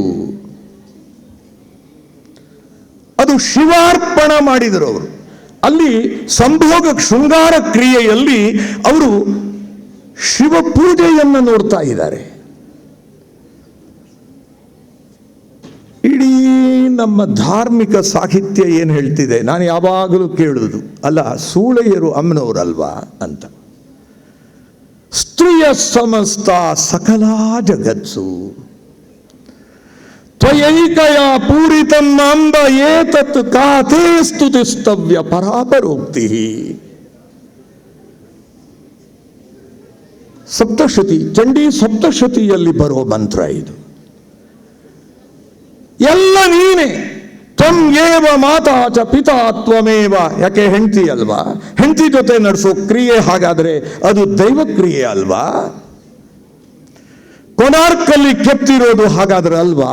ಹೀಗೆ ನೋಡಿದರೆ ಧರ್ಮದ ಬೆಳಕಲ್ಲಿ ನೀವು ನೋಡ್ತಾ ಹೋದರೆ ಈ ಅನುಭಾವ ಅಂತಕ್ಕಂಥದ್ದು ನಾವು ಏನೇ ಮಾಡಲಿ ಬಂದಿದೆ.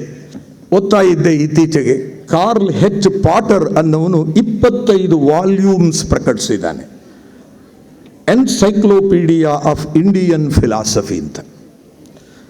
ನಮ್ಮ ಬುದ್ಧನ ಮೇಲೆ 3 PhDಗಳನ್ನು ಮಾಡಿದವನು. ಆ ನಾಗಾರ್ಜುನನ ಆ ಥೀಸಿಸ್ ಏನಿದೆ ಅದರ ಮೇಲೆ, ಅಶ್ವಘೋಷನ ಮೇಲೆ ಎಲ್ಲ ಬರೆದವನು. ಅವನು ಒಂದು ಮಾತು ಬರೀತಾನೆ. ಡಾಕ್ಟರ್ ಚಂದ್ರಧರ ಶರ್ಮಾ ಅನ್ನೋರು ಒಂದು ಮಾತು ಬರೀತಾರೆ. ಅವರು ಅದ್ವೈತ ಫಿಲಾಸಫಿ ಮೇಲೆ ಒಂದು PhD ಇನ್ನೊಂದು ಡಿಲೀಟ್ ಮಾಡಿದವರು 1950s. ಇವತ್ತಿನ PhD ಥರ ಅಲ್ಲ, ಕಟ್ ಅಂಡ್ ಪೇಸ್ಟ್ PhD ಅಲ್ಲ ಅದು. ಮಾತು ಬರೀತಾರೆ, ಬುದ್ಧ ಕೂಡ ಉಪನಿಷತ್ತಿನ ಪ್ರಭಾವಕ್ಕೆ ಹೇಗೆ ಒಳಗಾಗಿದ್ದ ಅಂತ. ಅಷ್ಟೇ ಅಲ್ಲ, ಗೌಡಪಾದರು ಶಂಕರರ ಗುರುವಿನ ಗುರು ಹೇಗೆ ಆ ಮಾಧ್ಯಮಿಕ ಸೂತ್ರವನ್ನು ಒಪ್ಕೊಳ್ತಾ ಬರ್ತಾರೆ ಅಂತ ಕೊಟ್ಟರು. ಹಾಗೆ ಆನಂತರ ಶಂಕರರು ಒಳಗಿಂದ ಬೌದ್ಧರೇ, ಹೊರಗಿಂದ ಖಂಡಿಸ್ತಾರೆ ಅಂತ ಅದಕ್ಕೆ ಉದಾಹರಣೆ ಕೊಡ್ತಾ ಬರ್ತಾನೆ. 1000 ಪೇಜಸ್ ಇದೆ ಥೀಸಿಸ್, ತುಂಬ ಚೆನ್ನಾಗಿದೆ. A critical survey of Indian philosophy ಅಂತ ಓದ್ತಾ ಕೂತಿದ್ದೆ. ಹೀಗೆ ನಾನು ಲಾಯರ್ ಆಗಿ ಇದು 3ನೇ ಅವತರಣಿಕೆ. ಮೊದಲು ಲೆಕ್ಚರರ್ ಆಗಿದ್ದೆ. ಆಗ ಏನೆಲ್ಲ ಪಾಠನ ಆರಾಮವಾಗಿ ಮಾಡಿಬಿಡ್ತಿದ್ದೆ. ಲಾಯರ್ ಆದಮೇಲೆ ಸ್ವಲ್ಪ ಆಲೋಚನೆ ಮಾಡೋದನ್ನು, ಯಾಕೆಂದರೆ ನಾವು we have to question, we have to argue, reasonings ಬೇಕಲ್ಲಿ. ನನಗಿಷ್ಟ ಕಮಲ, ಚಂದ ಅದು, ನೋ ಬರೆಯೋ ಹಾಗಿಲ್ಲ, ಜಡ್ಜು ಲಾಯರು ಹೇಳೋ ಹಾಗಿಲ್ಲ, ನಂಗಿಷ್ಟ ಅಲ್ಲ, ರೀಸನ್ಸ್ ಕೊಡು. ಟೆರೆನ್ಸ್ ಅನ್ನೋನು ಒಂದು ಮಾತು ಬರೀತಾನೆ. ಬರೀ 27 ವರ್ಷ ಬದುಕಿದ್ದ, ಕ್ರಿಸ್ತ ಪೂರ್ವದಲ್ಲಿದ್ದ, ರೋಮನ್ ರಿಪಬ್ಲಿಕ್ ಕಾಲದಲ್ಲಿ. ಅವನೊಂದು ಒಳ್ಳೆ ಮಾತು ಬರೀತಾನೆ. ನಮ್ಮವರು ಅದೇ ಮಾತಾಡಿದ್ದಾರೆ, ನಾನು ಸುಮ್ಮನೆ ಕೋಟ್ ಮಾಡ್ತೀನಿ. ಕೋಟ್ ಹೊಮಿನಿಸ್ ಟೋಟ್ ಸೆಂಟೆನ್ಷಿಯೇ. ಎಷ್ಟು ಜನ ಇದ್ದಾರೋ ಈ ಜಗತ್ತಿನಲ್ಲಿ ಅಷ್ಟು ಅಭಿಪ್ರಾಯಗಳು. 27 ವರ್ಷ ಬದುಕಿದ್ದ ಹುಡುಗ, ಗುಲಾಮಿ ಹುಡುಗ. ಪ್ರತಿಯೊಬ್ಬರು ಆದರೆ ನಂದೇ ಸರಿ ಅಂತ ವಾದ ಮಾಡ್ತಾರೆ. ಅದು ವಿಚಿತ್ರ ಅಂತ ಬರೀತಾನೆ ಫೋರ್ಮಿಯೋ ಅನ್ನೋ ನಾಟಕದಲ್ಲಿ. ಇದನ್ನ ಲ್ಯಾಟಿನ್ ಸ್ಕೂಲುಗಳಲ್ಲಿ ಓದಿಸ್ತಿದ್ರು. ಮಾರ್ಟಿನ್ ಲೂಥರ್ ಪ್ರಾಟೆಸ್ಟೆಂಟ್ ಲೀಡರು ಬಲಾತ್ಕಾರವಾಗಿ ಓದಿಸ್ತಿದ್ದ. ಇದು ಹೌದಲ್ಲ, ಲಾನಲ್ಲೇನೆ ಇದಮಿತ್ತಂ ಅಂತಿಲ್ಲ.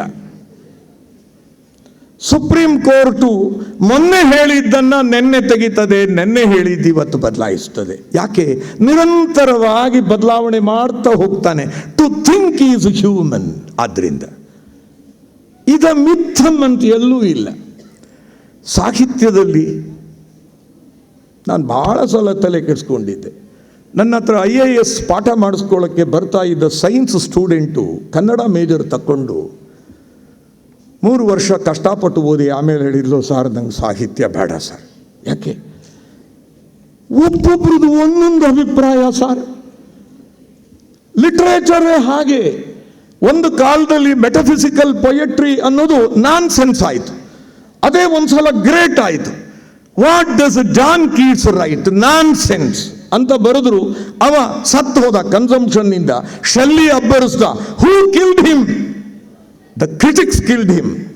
ಆಮೇಲೆ ಇವತ್ತಂತೇವೆ ಜಾನ್ ಕೀಟ್ಸ್ ಈಕ್ವಲ್ಸ್ ಶೇಕ್ಸ್ಪಿಯರ್.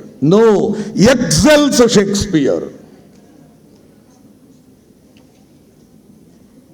ಅಂತ. ಅದರ ಒಳಗೆ ಈ ಸಾಹಿತ್ಯದ ಮೂಲಕ ನೋಡಿ, ಕನಕರು ಹೇಳ್ತಾ ಬರ್ತಾರಲ್ಲ, ಅವರಿಗೆ ಆ ಅನುಭಾವಿಯಾದವನಿಗೆ ಆ ತೊಂದರೆ ಗೊತ್ತಿದೆ ಅವನಿಗೆ. ಅದರಿಂದ ಹೇಳ್ತಾರೆ. ಫಸ್ಟ್ ಹೇಳ್ತಾರೆ, ನಳಿನ ಲೋಚನ ನಿನ್ನ ಮೂರ್ತಿಯ ಕಳೆ ಬೆಳಗುತ್ತಿದೆ ಲಹರಿಯಲಿ, ಲಹರಿಯಲಿ. ಭೂತಳದೊಳು, ಎಲ್ಲಿ? ಭೂತಳದೊಳು ಅಚ್ಚರಿಯಾದ ನಾಮಾಮೃತ ಸಮುದ್ರದಲ್ಲಿ ಬಳಸುವರು ಸತ್ಕವಿಗಳು. ಅವರ ಅಗ್ಗಳಿಕೆ ಎನಗೆ ಇನಿತಿಲ್ಲ, ಇನಿತಿಲ್ಲ. ಸನ್ನತಿಗಳಿಗೆ ಮಂಗಲವ ಇತ್ತು ರಕ್ಷಿಸೋ ನಮ್ಮನು ಅನವರತ. ಬಹುಶಃ ಅವರಿಗೆ ಅರ್ಜುನನ್ ನೆನಪಾಗಿದೆ. ದಿವ್ಯನ್ ದದಾಮಿತೆ ಚಕ್ಷುಹು. ಬಾ ವಿಶ್ವರೂಪನ್ ನೋಡು, ಸಹಸ್ರ ಎಲ್ಲ ಕಡೆ. ವಿಶ್ವತೋ ಬಾಹು ಬಸವಣ್ಣ, ಅಲ್ಲಮ ಪ್ರಭು ಎಲ್ಲರೂ ಹೇಳೋ ಮಾತೆ. ಎಲ್ಲ ವಿಶ್ವತೋ ಬಾಹು, ವಿಶ್ವದಷ್ಟು ಎಲ್ಲ ಎಲ್ಲ ಚಕ್ಷು ಎಲ್ಲ ನೋಡು ನೋಡು ನೋಡು ಎಲ್ಲ ಕಡೆ. ಚಂಡಿ ಸಪ್ತಶತಿಯಲ್ಲಿ ಆ ಮಹಿಷಾಸುರ ನೋಡೋದು ಅವಳನ್ನೇ. ಏನಿದು ಗಲಾಟೆ, ಕಿಂ ಏತತ್ತಿತಿ, ಏನಿದು ಅನ್ಕೊಂಡು ಓಡ್ ಬಂದ ಕ್ರೋಧಾತ್ ಆಭಾಷ್ಯ ಮಹಿಷಾಸುರ.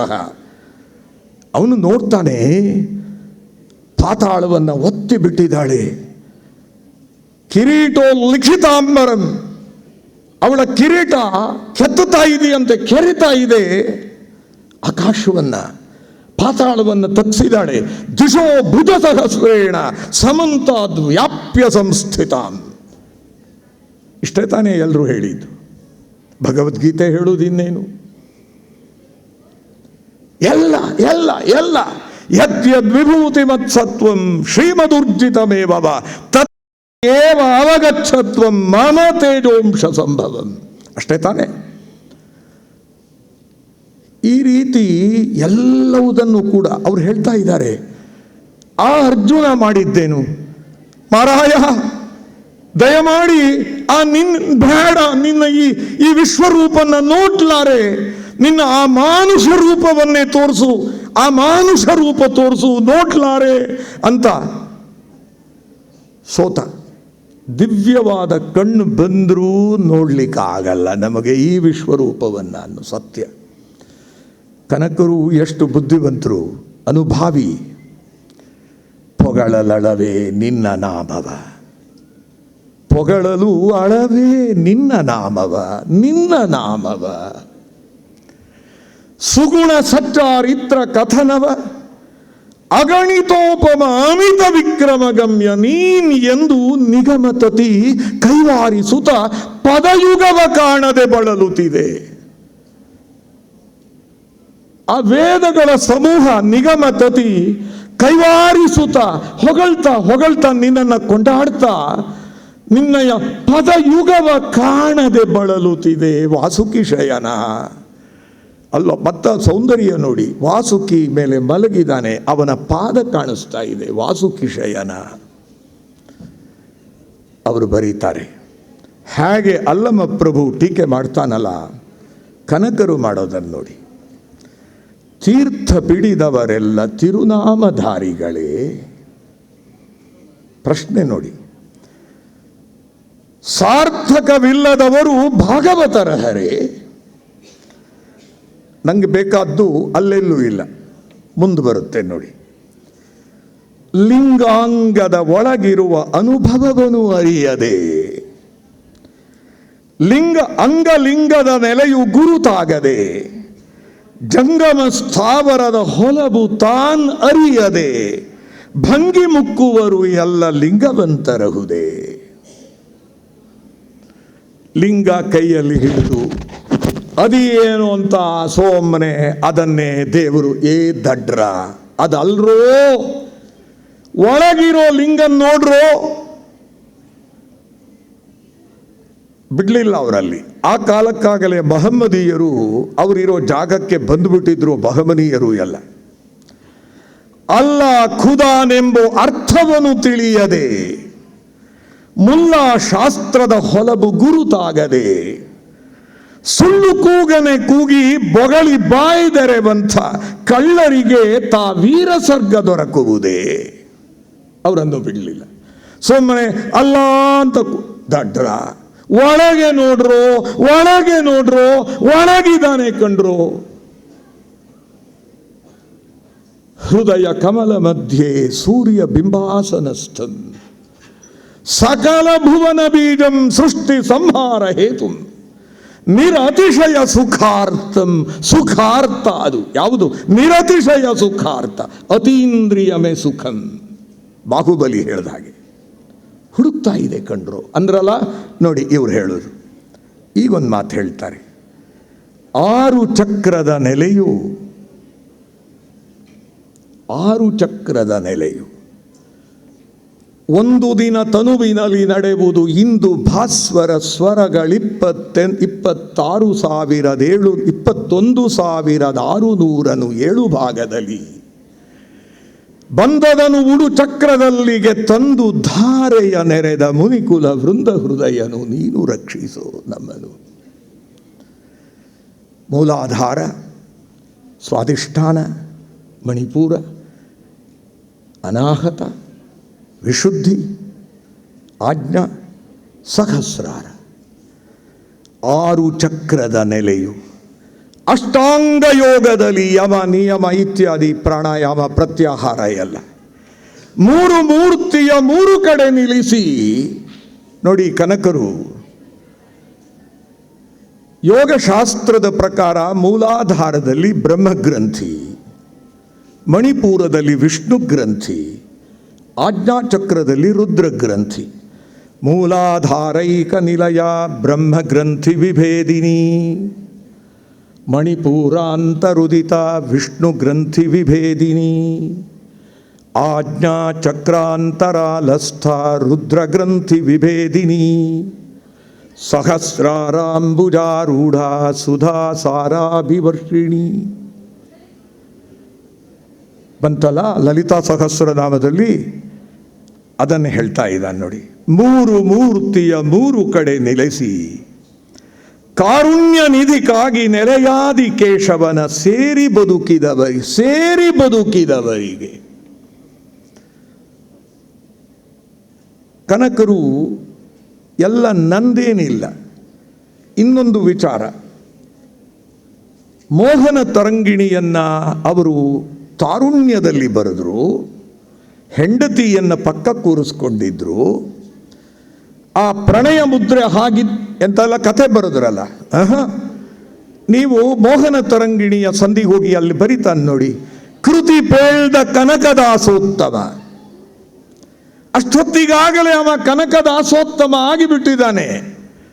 ಕೃತಿ ಕೇಳ್ದವಳು ಅತಿ ಸುಜ್ಞಾನ ವಧೂಟಿ, ಕೃತಿಗೆ ಕರ್ತನು ಕಾಗಿ ನೆಲೆಯಾದಿ ಕೇಶವ. ಬಾಡಾದಲ್ಲಿ ಇದ್ದಂಥ ರಂಗನಾಥನ ಮೂರ್ತಿಯನ್ನು ಕಿತ್ಕೊಂಡು ಬಂದು ಅಲ್ಲಿ ಮುಸಲ್ಮಾನರ ಹಾವಳಿ ಜಾಸ್ತಿ ಆಯಿತು ಅಂತ ಹೇಳಿ ಮಾಜಿ ಪಾಳೆಗಾರ ಅಥವಾ ರಾಜ್ಯಭ್ರಷ್ಟ ಓಡ್ ಬಂದು ಕಾಗಿನೆಲೆಯಲ್ಲಿ ನಿಂತ ಅಲ್ಲಿ ಆದಿಕೇಶವನ್ನ ನಿಲ್ಲಿಸ್ತ ಅಂತ ಕತೆ ಹೇಳ್ತಾರೆ. ಕನಕದಾಸರ ಬಗ್ಗೆ ಬಹಳ ರಗಳೆ ಇದೆ. ನಿಜ ಹೇಳೋದಾದರೆ ನೀವು ಅವರು ಕೃಷ್ಣ ಶರ್ಮರನ್ನು ಕೇಳಿ, ಎಂ ಕಲಬುರ್ಗಿನ ಕೇಳಿ, ಅವರ ಪ್ರಕಾರ ಅವರು ಕುರುಬರೇ ಅಲ್ಲ. ಮತ್ತು ವಾಲ್ಮೀಕಿ ನಾಯಕರು ಅವ್ರು ಹುಟ್ಟಿದ್ದೆಲ್ಲಿ? ನೀವು ಹಾಕ ರಾಜೇಗೌಡರನ್ನು ಕೇಳಿ, ಅದು ಇವ್ರದ್ದು ಕನ್ನಡ ಸಂಸ್ಕೃತಿ ಇಲಾಖೆಯನ್ನು ಪ್ರಕಟಿಸಿದೆ, ಅದರಲ್ಲಿ ಬರೀತಾರೆ ನೋಡಿ. ಮಹಾಪೋಲಿ, ಪೋಲಿ ಅಲ್ಲ, ಲೋಫರ್ ಕನಕದಾಸರು. ಚಿಕ್ಕನ್ನಲ್ಲಿ ಮಾಡಬಾರದ ಕೆಲಸ ಮಾಡಿದರು. ಕಂಡವರನ್ನ ಕೆಡಿಸಿದ್ರು, ಹೆಣ್ಣು ಮಕ್ಕಳನ್ನ ಲೂಟಿ ಮಾಡಿದರು, ಅಯೋಗ್ಯ. ಅದನ್ನು ನೋಡಕ್ಕಾಗದೆ ಅಪ್ಪ ಅಮ್ಮ ಸತ್ರು. ಆಮೇಲೆ ಅವ್ರಿಗೆ ಬೇಜಾರಾಯಿತು.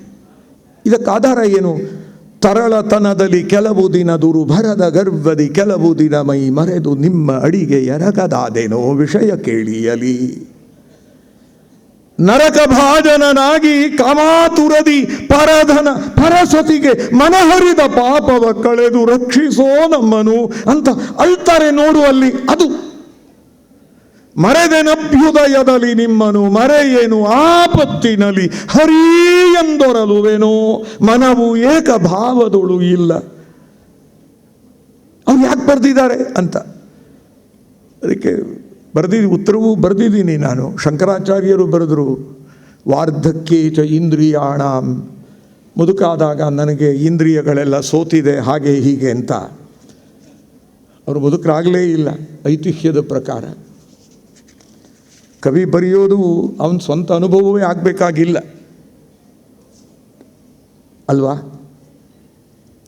ಯಾರಿಗಾಗಿ ಯಾಕಾಗಿ ಬರೀತಾನೆ ಅನ್ನೋದೇ ದೊಡ್ಡ ಸಂದೇಹ ನಮಗೆ. ಕಾವ್ಯ ಮೀಮಾಂಸಕರೇ ಸೋತೋಗಿದ್ದಾರೆ. ಅದನ್ನು ಬಹಳ ಈಕ್ವಿ ಡಿಸ್ಟನ್ಸ್ ಅಂತ ಕರೀತಾರಲ್ಲ, ಅದರಿಂದ ವ್ಯಾಖ್ಯಾನ ಮಾಡುವಂಥವ್ರು ಇಲ್ಲದೇ ಎಷ್ಟೋ ಕವಿಗಳು ಬರೆಯದೇ ನಿಲ್ಲಿಸಿದರು ಅಂತ ಬರೀತಾರೆ. ಕಾವ್ಯ ಮೀಮಾಂಸೆ, ಭಾರತೀಯ ಕಾವ್ಯ ಮೀಮಾಂಸೆಯಲ್ಲಿ ತಿನಂಶ್ರೀ ಉದಾಹರಣೆ ಕೊಡ್ತಾರೆ. ಯಾರು ನೀನು? ನಾನು ಕವಿ. ಏನು ಬರೆದಿದ್ದಿ? ಬರೆಯೋದು ನಿಲ್ಲಿಸ್ಬಿಟ್ಟೆ. ಯಾಕೆ? ಬರೆದರೆ ಓದೋರೇ ಇಲ್ಲ, ಓದೋರು ಅದನ್ನು ನಿರ್ಮತ್ಸರದಿಂದ ಹೇಳುವುದಿಲ್ಲ, ಹಾಗೆ ಹೀಗೆ ಎಲ್ಲ ಪಟ್ಟಿ ಮಾಡ್ತಾನೆ. ಕೊನೆಗೆ ಏನು ಗತಿ ಕೇಳಿದರೆ ಆ ಮುದ್ದಣ್ಣನಿಗೆ ಬಂದಿದ್ದು ಭವತಿ ಭಿಕ್ಷಾಂದೇಹಿ ಅಂತ. ಅದನ್ನೇ ಇನ್ನೊಂದು ಕಥೆ ಬರೀತಾರೆ. ರಾಜನ ಹತ್ರ ಹೋದಂತೆ. ಯಾರು ನೀನು ಕೇಳಿದರೆ ಕವಿ. ಏನದು ಕೇಳಿ, ಇಲ್ಲ ನಾನು ಕೈಲಾಸದಿಂದ ಬಂದೆ. ಯಾಕೆ? ಅಲ್ಲಿ ಈ ಶಿವ ಸತ್ತೋದ. ಶಿವ ಹೇಗಿದ್ದಾನೆ? ಶಿವ ಸತ್ತೋದ. ಹೌದಾ? ಕೇಳಿದ್ದಂತೆ ರಾಜ. ಚಂದ್ರ ಏನಾದ? ಆಕಾಶಕ್ಕೆ ಹೋದ. ಆ ಗಂಗೆ ನೆಲಕ್ಕೆ ಹೋದ್ಲು. ಆಮೇಲೆ ಒಂದು ಶರೀರ ಹರಿ ಅರ್ಧ ತಗೊಂಡ, ಇವಳು ಅರ್ಧ ತಗೊಂಡ್ಲು, ಹೋತು. ಅದು ಅರ್ಧ ನಾರೀಶು ಹೋತು, ಶರೀರನೂ ಹೋತು. ಅವನು ಕಪಾಳ ನನ್ನ ಕೈಯಲ್ಲಿ ಬಂದಿದೆ ಅಂದಂತೆ, ಕಪಾಳ ನನ್ನ ಕೈಯಲ್ಲಿದೆ ಎಂದಂತೆ. ಹಾಗೆ ಬರೀತಾರೆ ನೋಡಿ. ಹಾಗೆ ಆ ಕವಿಗಳು ಕಥೆ ಅಂತ ಹೇಳ್ತಾರೆ ನೋಡಿ. ಆ ರೀತಿಯಲ್ಲಿ ನೀವು ನೋಡ್ತಾ ಬಂದರೆ ನಿರ್ಮತ್ಸರದಿಂದ ನೋಡಿ. ಅದಕ್ಕೆ ಅವನು ಬರೀತಾನೆ ನೋಡಿ, ಆ ಕವಿ ಬರೀತಾನೆ, ಹೇ ಲೇ ಇವನು ವಿಧಾತ, ಎದುರುಚ್ಛಯ, ನಿಂಗಿಷ್ಟ ಬಂದಿದ್ದು ಬರೆಯೋ ನನ್ನ ಹಣೆಯಲ್ಲಿ. ಅರಸಿಕೇಶು ಕವಿತ್ವ ನಿವೇದನಂ ಶಿರಸಿ ಮಾಲಿಕ ಮಾಲಿಕ ಮಾಲಿಕ. ಅರಸಿಕರಿಗೆ ಕಾವ್ಯ ಹೇಳೋದನ್ನು ಮಾತ್ರ ಬರಿಬೇಡೋ ಬರಿಬೇಡೋ ಬರಿಬೇಡೋ ಅಂತ ಗೋಗರಿತಾನೆ ನೋಡಿ. ಈ ಕಾವ್ಯ ಹೇಳೋದು ಕಷ್ಟ, ಬರೆಯೋದಾಯಿತು, ಅರ್ಥ ಮಾಡ್ಕೊಳ್ಳೋರು ಕಷ್ಟ. ನೀವು ಸಹೃದಯಿಗಳು ಕೂತಿದ್ದೀರಿ, ನಿಮಗೆ ನಿಜಕ್ಕೂ ವಂದನೆಗಳು.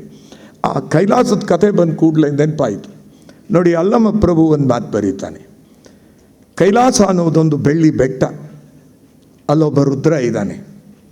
ಆ ಬೆಳ್ಳಿ ಬೆಟ್ಟಕ್ಕೂ ನಾಶ ಇದೆ, ರುದ್ರನಿಗೂ ನಾಶ ಇದೆ. ಅದನ್ನ ಈ ಗುಹೇಶ್ವರನೊಳಗೆ ಐಕ್ಯ ಆಗಿರೋ ನಾನು ಬಲ್ಲೆ. ಅನುಭಾವಿಯಾದವನಿಗೆ ಈ ಎಲ್ಲ ದೇವತೆಗಳು ಎಲ್ಲ ಅಲ್ಲ, ಅದ್ವೈತದ ಪ್ರಕಾರನೂ ಅಷ್ಟೇನೆ. ಈ ಈಶ್ವರ ಇವರೆಲ್ಲ ಕೊನೆಗೆ ಎಲ್ಲರೂ ನಾಶವಾಗ್ತಾರೆ. ಆ ಅಹಂ ಬ್ರಹ್ಮಾಸ್ಮಿ ಅನ್ನೋ ಆ ತತ್ವವನ್ನು ಅಲ್ಲಮ ಪ್ರಭು ಸಾರ್ತಾನೆ. ಅಲ್ಲಮ ಪ್ರಭು ಅವನ ವಚನಗಳನ್ನು ನೋಡಿ ಅದ್ವೈತ ಇದೆ.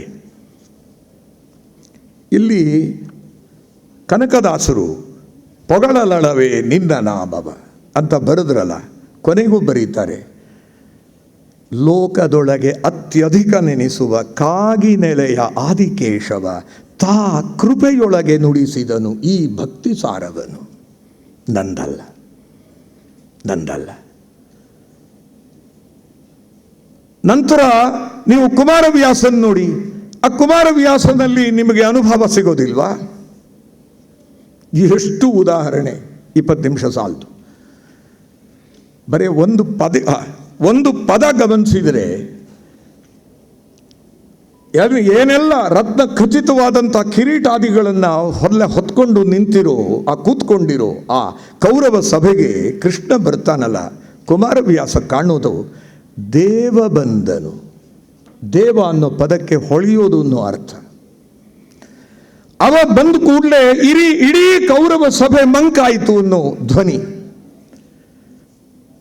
ಪ್ರತಿಯೊಬ್ಬರು ಆ ಅನುಭಾವದ ಸ್ತರಕ್ಕೆ ಏರಿದಾಗ ಹೋದ್ರು ಎಲ್ಲೆಲ್ಲೋ ಹೋದರು ಅವರು. ಆ ಭಾಷೆ ನಮಗೆ ಅರ್ಥವಾಗೋದು ಕಷ್ಟ. ಹಾಗಾಗಿ ಅವರು ಮೌನಿಗಳಾಗ್ತಾರೆ ಅನ್ನೋ ಮಾತು. ಇವಳು ಯಾರು ಅಕ್ಕ ಮಹಾದೇವಿ ಬರೀತಾಳೆ, ತನು ನಿಮ್ಮ ರೂಪಾದ ಬಳಿಕ ನಾನಾರಿಗೆ ಮಾಡುವೆ, ಮನ ನಿಮ್ಮ ರೂಪಾದ ಬಳಿಕ ನಾನಾರಿಗೆ ನೆನೆವೆ, ಅರಿವು ನಿಮ್ಮಲ್ಲಿ ಸ್ವಯವಾದ ಬಳಿಕ ನಾನಾರನರಿವೆ. ಚನ್ನಮಲ್ಲಿಕಾರ್ಜುನ ನಿಮ್ಮಲ್ಲಿ ನೀವಾಗಿ ನಿಮ್ಮಿಂದ ನಿಮ್ಮ ಮರೆದೇವಯ್ಯ. ಆಯ್ತು. ಬಸವಣ್ಣ ಇದೇ ಮಾತು ಬರೆದ್ರು. ಈ ತ್ರಿವಿಧ ನಾಸ್ತಿಯಾದ ಬಳಿಕ ಎನ್ನ ನಾ ಹಾಡಿಕೊಂಡೆ ಕಾಣ ಕೂಡಲ ಸಂಗಮ ದೇವ. ನನ್ನನ್ನೇ ನಾನು ಹಾಡ್ಕೊಳ್ಳೋದು, ನಾನೇ ನೀನಾಗೋದು, ನೀನು ನಾನಾಗೋದು. ಇದು ನನಗೆ ಮೋಹನ ತರಂಗಿಣಿ ಕಂಡಿದೆ, ಅವರ ನಾನಾ ಕೀರ್ತನೆಗಳಲ್ಲಿ ಕಂಡಿದೆ. ಹರಿಭಕ್ತಿ ಸಾರ ಬಿಡಿ, ಎಷ್ಟೋ ಕಡೆಗಳಲ್ಲಿ ಅವರು ದ್ವೈತ ಹೇಳ್ತಿದ್ದಾರೋ ಅನ್ನೋ ಸಂದೇಹವೂ ಬರ್ತದೆ. ಸಾರವಿಲ್ಲದ ದೇಹವಿದು ನಿಸ್ಸಾರವಾಗಿ ತನುವಿನಲಿ ಸಂಚಾರಿಯಗ ನೀನ್ ಇದ್ದು ಕಡೆಯಲ್ಲಿ ತೊಲಗಿ ಹೋಗುತ್ತಲಿ ದೂರ ತಪ್ಪಿಸಿಕೊಂಡು ಬರಿಯ ಅಪದೂರ ಹೊರಿಸಿದೆ ಜೀವನಲಿ. ಇದನಾರು ಮೆಚ್ಚುವರು ಅಕಟ. MRS ಒಳ್ಳೆ ಮನುಷ್ಯ, ಯಾವಾಗ ಎಂಥದ್ದೇನೋ ಮಾಡಿಲ್ಲ ಅಂತ ಇಟ್ಕೊಳ್ಳಿ. ನಾನು ಸತ್ತೇ ಹೋದೆ, ನನ್ನ ಹೆಣ ಏನಾರು ಮಾಡುತ್ತೇನೋ, ಹುಟ್ಟೋಕ್ಕಿಂತ ಮುಂಚೆ ಏನಾರು ಮಾಡಿತ್ತೇನೋ, ಅದು ಬಿಡಿ, ತರ್ಕ ಬಿಟ್ಟುಬಿಡಿ. ತರ್ಕಾತೀತವಾದ ವಿಚಾರಗಳು ಅನುಭವ ಅನ್ನೋದು. ಇಂದ್ರಿಯಾತೀತವಾದ ವಿಚಾರಗಳನ್ನು ಇಂದ್ರಿಯದ ಒಳಗೆ ನೀವು ತಂದು ಮಾತಾಡೋ ಹೊತ್ತಿಗೆ ಎಲ್ಲ ಬರೀ ಅನರ್ಥವೇ. ಅದಕ್ಕೆ ಹೇಳ್ತಾ ಇದ್ದರು, ಓಂಕಾರ ಕೂಡ ಒಂದು ಅವಸ್ಥೆಗೆ ಹೋದ್ಮೇಲೆ ಅಬ್ಸ್ಟ್ರಕ್ಷನ್ ಅನಿಸುತ್ತೆ, ಆ ನಾದ ಕೂಡ ಬೇಡ ಅನಿಸುತ್ತೆ, ಮೌನಕ್ಕೆ ಹೋಗೋಣ ಅಂತ. ಏನು ಬೇಡ ಅಲ್ಲಿ, ಮಾತೆಲ್ಲಿಂದ? ಕನಕರು ಅಲ್ಲಿ ನೋಡಿ ಮಾತಾಡೋದು, ಬರಿಯ ಅಪದೂರ ಹೊರಿಸಿದೆ ಜೀವನಲಿ, ಮಾಡಿದ್ದೆಲ್ಲ ಯಾರು? ಒಳಗೆ ನೀನಿದ್ದು ಎಲ್ಲ ಮಾಡಿದ್ಯಾರು? ನೀನು. ನಿನ್ನ ಸೂತ್ರದೊಳಾಡುವುವು ಚೈತನ್ಯ ಸಚರಾಚರಗಳೆಲ್ಲವೂ, ನಿನ್ನ ಸೂತ್ರವು ತಪ್ಪಿದರೆ ಮುಗ್ಗುವುವು ಊಹೆಗಳು. ಇನ್ನೊಂದು ನಮಗೆ ಸ್ವತಂತ್ರವೆಲ್ಲಿ ಅದು?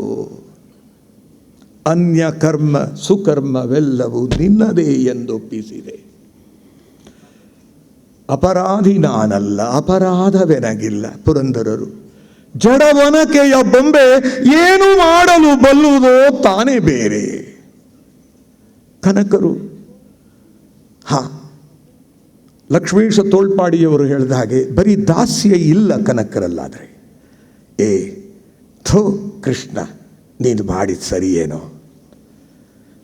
ಇಳೆಗೆ ಪತಿಯಾದವನು ಯಾದವರೊಳಗೆ ಬಾಂಧವ, ನಿನಗೆ ಸೋದರದಿ ಅಳಿಯನಾದ ಅಭಿಮನ್ಯುವನು ಕೊಲ್ಲಿಸಿದೆ ಕೊಳುಗುಳವಿ.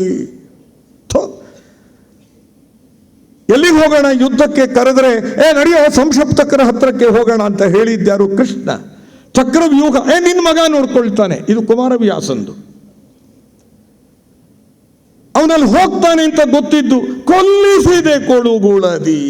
ಒಬ್ಬಳೆ, ಅದು ಯಾರೋ ಅವಳು, ನಿನ್ನಗೆ ಸೋದರದಿ ಅಳಿಯ, ಒಬ್ಬಳೇ ತಂಗಿ, ಅವಳಿಗೆ ಒಬ್ಬನೇ ಮಗ, ಅದು ಮೊನ್ನೆ ಮದುವೆ ಆಗಿದ್ದಾನೆ, ಅವಳು ಗರ್ಭಿಣಿ ಬೇರೆ.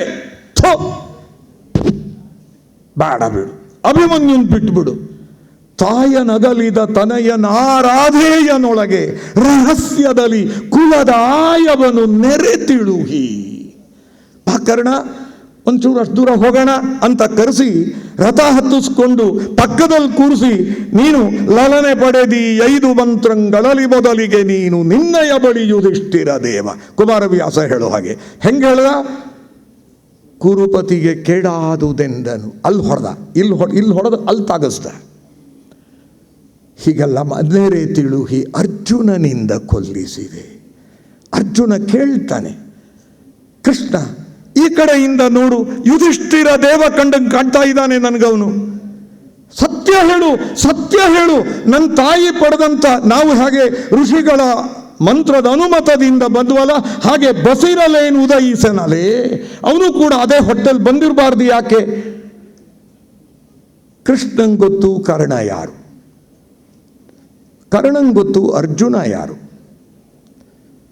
ಅರ್ಜುನನಿಗೆ ಗೊತ್ತಿಲ್ಲ ಕರ್ಣ ಯಾರು. ಕೊಲ್ಲಿಸಿದೆ. ಹುಟ್ಟೋ ಹೊತ್ತಿಗೆನೆ ತಾಯಿ ಅನ್ಯಾಯ ಮಾಡಿದ್ಲು, ಆಮೇಲೆ ಸಮಾಜ ಅನ್ಯಾಯ ಮಾಡ್ತು, ನೀನು ಅನ್ಯಾಯ ಮಾಡಿದೀಯಲ್ಲೋ ಅಂತ ಹೇಳಿ, ಆದರೂ ರಕ್ಷಿಸು ನಮ್ಮ ನರಭರತ. ಕ್ವಶನ್ ಮಾಡೋ ಬುದ್ಧಿ ಹೋಗಲಿಲ್ಲ. ಆದರೆ ಭಾಗವತರಾಗಿ ಆ ದೊಡ್ಡ ತತ್ವಕ್ಕೆ ಮುಳುಗಿದ, ಅಲ್ಲಿ ನಮಸ್ಕರಿಸಿದರು. ಹಾಗಾಗಿ ನನಗೆ ಕೊಟ್ಟಿರೋ ಈ ಟೈಮ್ ಏನಿದೆ, ನಾನು ಧನಂಜಯ ಕುಂಬಳೆಯವರಿಗೆ ಹೇಳಿದೆ, ಲಕ್ಷ್ಮೀಶ ತೋಳ್ಪಾಡಿಯವರು ಬರ್ತಿದ್ದಾರೆ, ಅವರನ್ನು ನಾನು ಶಿವಮೊಗ್ಗದಲ್ಲಿ ಬಹಳ ಸಲ ನೋಡಿದ್ದೀನಿ, ಅವರದ್ದು ಲೇಖನಗಳನ್ನು ಓದ್ತಿರ್ತೀನಿ. ಅದ್ಭುತವಾದ ಚಿಂತಕರು. ನಾನು ಹಾಗಲ್ಲ, ನಾನು ಲಾಯರ್. ಈಗ ನಾಳೆ ಒಂದು ಕೇಸಿಗೆ ಎಲ್ಲ ಅದೇ ಹೇಳ್ತಾ ಇದ್ದೆ, ಇಷ್ಟು ಒಂದು 10-20 ಪುಸ್ತಕ ಟೇಬಲ್ ಮೇಲೆ ಹಾಕಿ ಹಾಗೆ ಓಡ್ ಬಂದುಬಿಟ್ಟಿದ್ದೀನಿ, ಒಪ್ಕೊಂಡು ತಪ್ಪಿಗೆ. ನಿಜಕ್ಕೂ ಒಂದು ಸಲ ಅನ್ನಿಸ್ತು, ನಾವುಡ ನಮ್ಮ ವಸಂತ ಕಬ್ಬಿನಾಲೆ, ಆಮೇಲೆ ಶಿವರಾಮ್ ಶೆಟ್ಟರು ಎಲ್ಲ ನನಗೆ ಅಲ್ಲಿ ಬೆಂಗಳೂರಿನಲ್ಲಿ ಸಾಂಸ್ಕೃತಿಕ ಪದಕೋಶ ಅಂತ ಹೇಳಿ ಮಾಡಿದಾಗ ನಾವುಡ್ರ ಹತ್ರ ನಾನು ಜಗಳನೂ ಆಡ್ತಾ ಇದ್ದೆ. ನಾವುಡ್ರು ಭಾಳ ತಮಾಷೆಯಾಗಿ, ಅಷ್ಟು ದೊಡ್ಡವರು ಅದನ್ನು ಭಾಳ ವಿಶ್ವಾಸದಲ್ಲಿ ತಗೊಳ್ತಿದ್ರು. ಸ್ವಲ್ಪ ವಯಸ್ಸಾಯ್ತಲ್ಲ, 68 ಆಯ್ತು ನನಗೆ. ನೊಸ್ಟಾಲ್ಜಿಯಾ, ಎಲ್ಲ ಒಂದು ಹಳೆಯದ್ದು ನೆನಪುಗಳು ಒಂದು ಸಲ ಮಾತಾಡ್ಸೋಣ ಅನ್ನಿಸ್ತು. ಜೊತೆಗೆ ಮಲ್ಲೇಪುರಂ ವೆಂಕಟೇಶ್ ಅವರನ್ನು ದೂರದಿಂದ ನೋಡಿದ್ದೆ. ರಾಮಚಂದ್ರಾಪುರದ ಗುರುಗಳಿಗೆ ನಾನು ಬಹಳ ಆತ್ಮೀಯನೇ ಆಗಿದ್ದೆ, ಆದರೂ ಅವ್ರ ಜೊತೆ ಮಾತಾಡೋಕ್ಕೆ ಹೋಗಲಿಲ್ಲ ನಾನು ಆವಾಗ. ಆಯಿತಾ, ಲಕ್ಷ್ಮೀಶ ತೋಳ್ಪಾಡಿಯವ್ರ ಜೊತೆಯಲ್ಲಿ ಮಾತಾಡೋದೊಂದು ಯೋಗ. ಒಟ್ಟು ಒಪ್ಕೊಂಡ್ಬಿಟ್ಟೆ, 2 ದಿನ ಬಿಟ್ಟು ಒಪ್ಕೊಂಡಿದ್ದೆ, ಒಪ್ಕೊಂಡು ತಪ್ಪಿಗೆ ಬಂದಿದ್ದೀನಿ. ಹಾಗಾಗಿ ತಕ್ಷಣ ಹೊರಟಿದ್ದೀನಿ. ಕನಕರ ಬಗ್ಗೆ ಎಷ್ಟು ಮಾತಾಡಿದರು ಸಾಲದು. ಬರೇ ಮೋಹನ ತರಂಗಿಣಿಯ ಒಂದು ಸಂಧಿ ಮೇಲೆ 1 ವಾರ ಪಾಠ ಮಾಡ್ತೀರಾ ಅಂದರೆ ದೇವರಣೆ ಮಾಡಬಲ್ಲೆ. ಅಂಥ ಪದ ಸಂಪತ್ತು, ಅಂಥ ಪದ ಸಂಪತ್ತು.